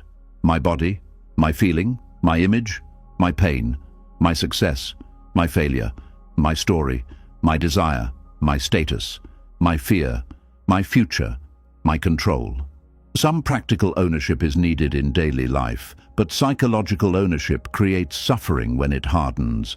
The more tightly you say mine, the more afraid you become, because what is mine can be lost, changed, criticized, threatened, or taken. The stronger the ownership, the stronger the fear. Seeing the aggregates weakens this fear. The body is cared for, but not worshipped as permanent. Feelings are known, but not obeyed as identity. Perceptions are used, but questioned. Mental formations are observed, but transformed. Consciousness is respected, but not turned into an eternal controller. Life continues, but the grip softens, and when the grip softens, the need for more becomes less desperate. This is why mindfulness must be intimate. It is not only sitting quietly, it is noticing how the self is being made moment by moment. When irritation arises, notice how quickly the mind says, I am angry, they disrespected me, I must defend myself. When desire arises, notice how quickly the mind says, I need this, this will make me happy, I cannot rest without it. When shame arises, notice how quickly the mind says, I am not enough, I must become more. When praise arises, notice how quickly the mind says, I am important, I must keep this feeling alive. Each moment shows the construction of self, and each moment of seeing offers release. You do not have to destroy the self. You only need to stop being deceived by its solidity. In daily life, you can still say I and me. You can still care for your needs. You can still make wise plans. You can still love people. You can still protect your body. You can still learn and grow. But inwardly there is more space. You know that the I you speak of is a useful convention, not a permanent possession. This humility brings peace. The illusion of a self that must always get more also creates spiritual craving. This is subtle. The mind may begin craving not only money, love, beauty, or success, but also spiritual identity. It wants to be more awakened, more peaceful, more wise, more pure, more special, more advanced. It compares its practice. It turns meditation into achievement. It turns insight into pride. It turns letting go into an image. The self survives by wearing spiritual clothing. Buddhist wisdom warns us gently here. Even the desire to become someone free can become another form of becoming. The path is not about creating a superior self.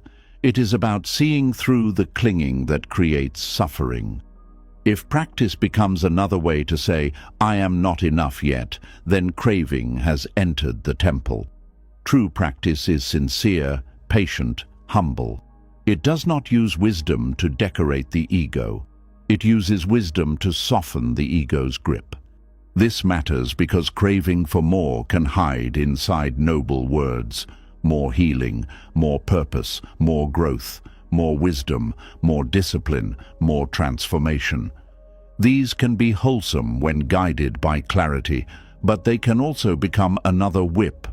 The 5 aggregates keep creating the feeling of a self that is spiritually unfinished, and craving says, get more teachings, more states, more signs, more proof. But freedom is not collected like objects. It is revealed as clinging falls away. Sometimes the most spiritual thing is not to get more, but to see the one who keeps needing more, to sit with the hunger, to feel the fear beneath it, to watch the body tighten, to notice the story forming, to see the label, the feeling, the thought, the consciousness, the whole process, and then, instead of feeding it, to breathe. That breath is simple, but it is profound. In that breath, the self does not need to be improved. The moment does not need to be owned. The feeling does not need to be chased. The story does not need to be believed. The body does not need to be perfect. Awareness simply knows. This is a taste of freedom. The more you practice seeing the aggregates, the more compassion grows. You realize that many people are not evil. They are trapped in constructed selves that feel hungry, threatened, unseen, or unsafe. They chase because they believe they are incomplete. They boast because the self needs support. They cling because the self fears disappearance. They compare because perception has wounded them. They attack because mental formations are burning. They consume because feeling is restless. This does not excuse harmful behavior, but it helps you understand the machinery of suffering. And when you understand it in others, you understand it in yourself with less shame. You stop saying, "What is wrong with me?" You begin saying, "These are conditions. This is how craving forms. This is how identity tightens. This is how suffering is built. And because it is built, it can be understood. Because it is conditioned, it can be changed. Because it is not a permanent self, it does not have to rule me forever." This is a hopeful teaching. The self that must always get more is not your prison unless you keep believing it without question. Every moment of mindfulness questions it. Every act of non-clinging weakens it. Every time you feel a desire without obeying it blindly, the illusion loses strength. Every time you receive a feeling as passing, the illusion loses strength. Every time you question a label, the illusion loses strength. Every time you observe a habit instead of becoming it, the illusion loses strength. Slowly, the heart discovers that it does not need to keep adding to itself to be real. It does not need constant praise to exist. It does not need constant pleasure to be alive. It does not need constant improvement to be worthy of care. It does not need constant control to survive change. It does not need constant comparison to know its path. It does not need constant becoming to meet this breath. This is where enough becomes deeper than before. At first, enough meant noticing present blessings. Now enough means seeing that the one who demands endless more is itself a changing construction. The hunger is real as an experience, but it is not ultimate truth. The self that feels incomplete is being made from aggregates in motion. When the making is seen, the demand softens. The heart can stop serving every command of the hungry self. And then, life becomes less heavy. You can care for form without being enslaved by appearance. You can feel pleasant and unpleasant tones without chasing or resisting everyone. You can use perception without believing every label. You can work with mental formations without calling every habit destiny. You can rest in consciousness without turning experience into possession. You can live as a person in the world while knowing that the person is a flow, not a fixed cage. This understanding does not remove responsibility. In fact, it makes responsibility wiser. If anger is a formation, you can train it. If craving is conditioned, you can weaken it. If perception is distorted, you can correct it. If the body is impermanent, you can care for it tenderly while it is here. If feelings pass, you can stop building harmful actions around temporary waves. Seeing not self does not make life meaningless. It makes life workable. The self that must always get more creates endless pressure because it believes completion is outside. The awakened heart discovers that freedom is not completion of the self, but release from the illusion that the self can be completed through grasping. You do not become peaceful by giving the hungry self every object it demands. You become peaceful by seeing the hungry self clearly enough that you no longer obey it as master. This is why the Buddha's teaching is so radical. It does not simply comfort the self, it reveals how the self is constructed. It does not only say you deserve peace, it shows why peace has been hidden. The mind has been trying to satisfy a self made from unstable parts, using unstable things in an unstable world. No wonder the heart felt tired. No wonder more never became enough. No wonder craving kept returning. But now, with awareness, the pattern can change. When the body says, "Make me perfect," you can answer with care, not worship. When feeling says, "Chase pleasure now," you can answer with mindfulness, not slavery. When perception says, "Your life is small," you can answer with inquiry, not belief. When mental formations say, "Repeat the old hunger," you can answer with patience, not obedience. When consciousness knows experience, you can let knowing be simple without turning everything into me and mine. This is liberation in daily life, not dramatic, not loud, not something that needs to impress anyone. It is the quiet freedom of not becoming every wave that rises. It is the relief of not having to turn every experience into identity. It is the wisdom of caring without clinging, enjoying without possessing, improving without self-hatred, feeling without drowning, and living without constantly needing more proof that you are complete. The five aggregates create the illusion of a self that must always get more by making a moving process feel like a fixed hunger. Form asks for protection. Feeling asks for repetition. Perception asks for confirmation. Mental formations ask for continuation. Consciousness gathers the stream and the mind calls it me. Then craving says, "Feed this me, enlarge this me, decorate this me, defend this me, complete this me." But Buddhist wisdom enters softly and says, "Look closer. What you are defending is changing. What you are feeding is never satisfied. What you are completing is not fixed. What you are calling mine is passing through." When this is understood, the chase begins to lose its sacredness. More may still come, and you may use it wisely. Less may come, and you may meet it with courage. Pleasure may arise, and you may enjoy it gently. Pain may arise, and you may hold it with compassion. Praise may come, and you may not become addicted.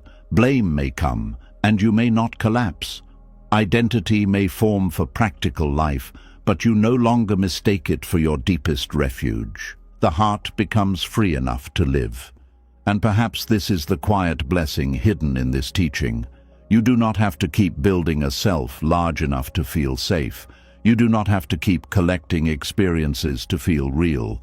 You do not have to keep chasing more to silence the fear of being incomplete.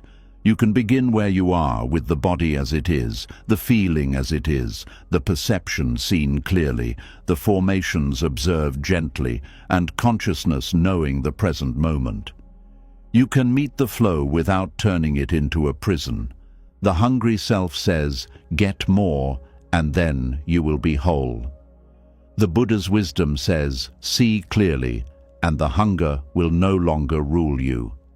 This seeing does not steal life from you, it gives life back. Because when you stop trying to complete an illusion, you finally have energy to touch what is real.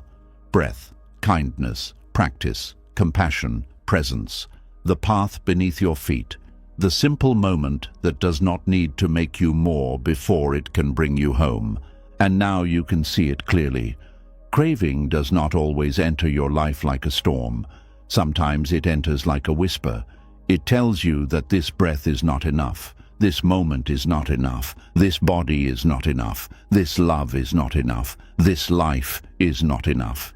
It keeps pointing your heart toward what is missing until the blessings already around you become invisible. But Buddhist wisdom reminds us that peace does not begin when every desire is satisfied. Peace begins when the mind stops turning every desire into a master.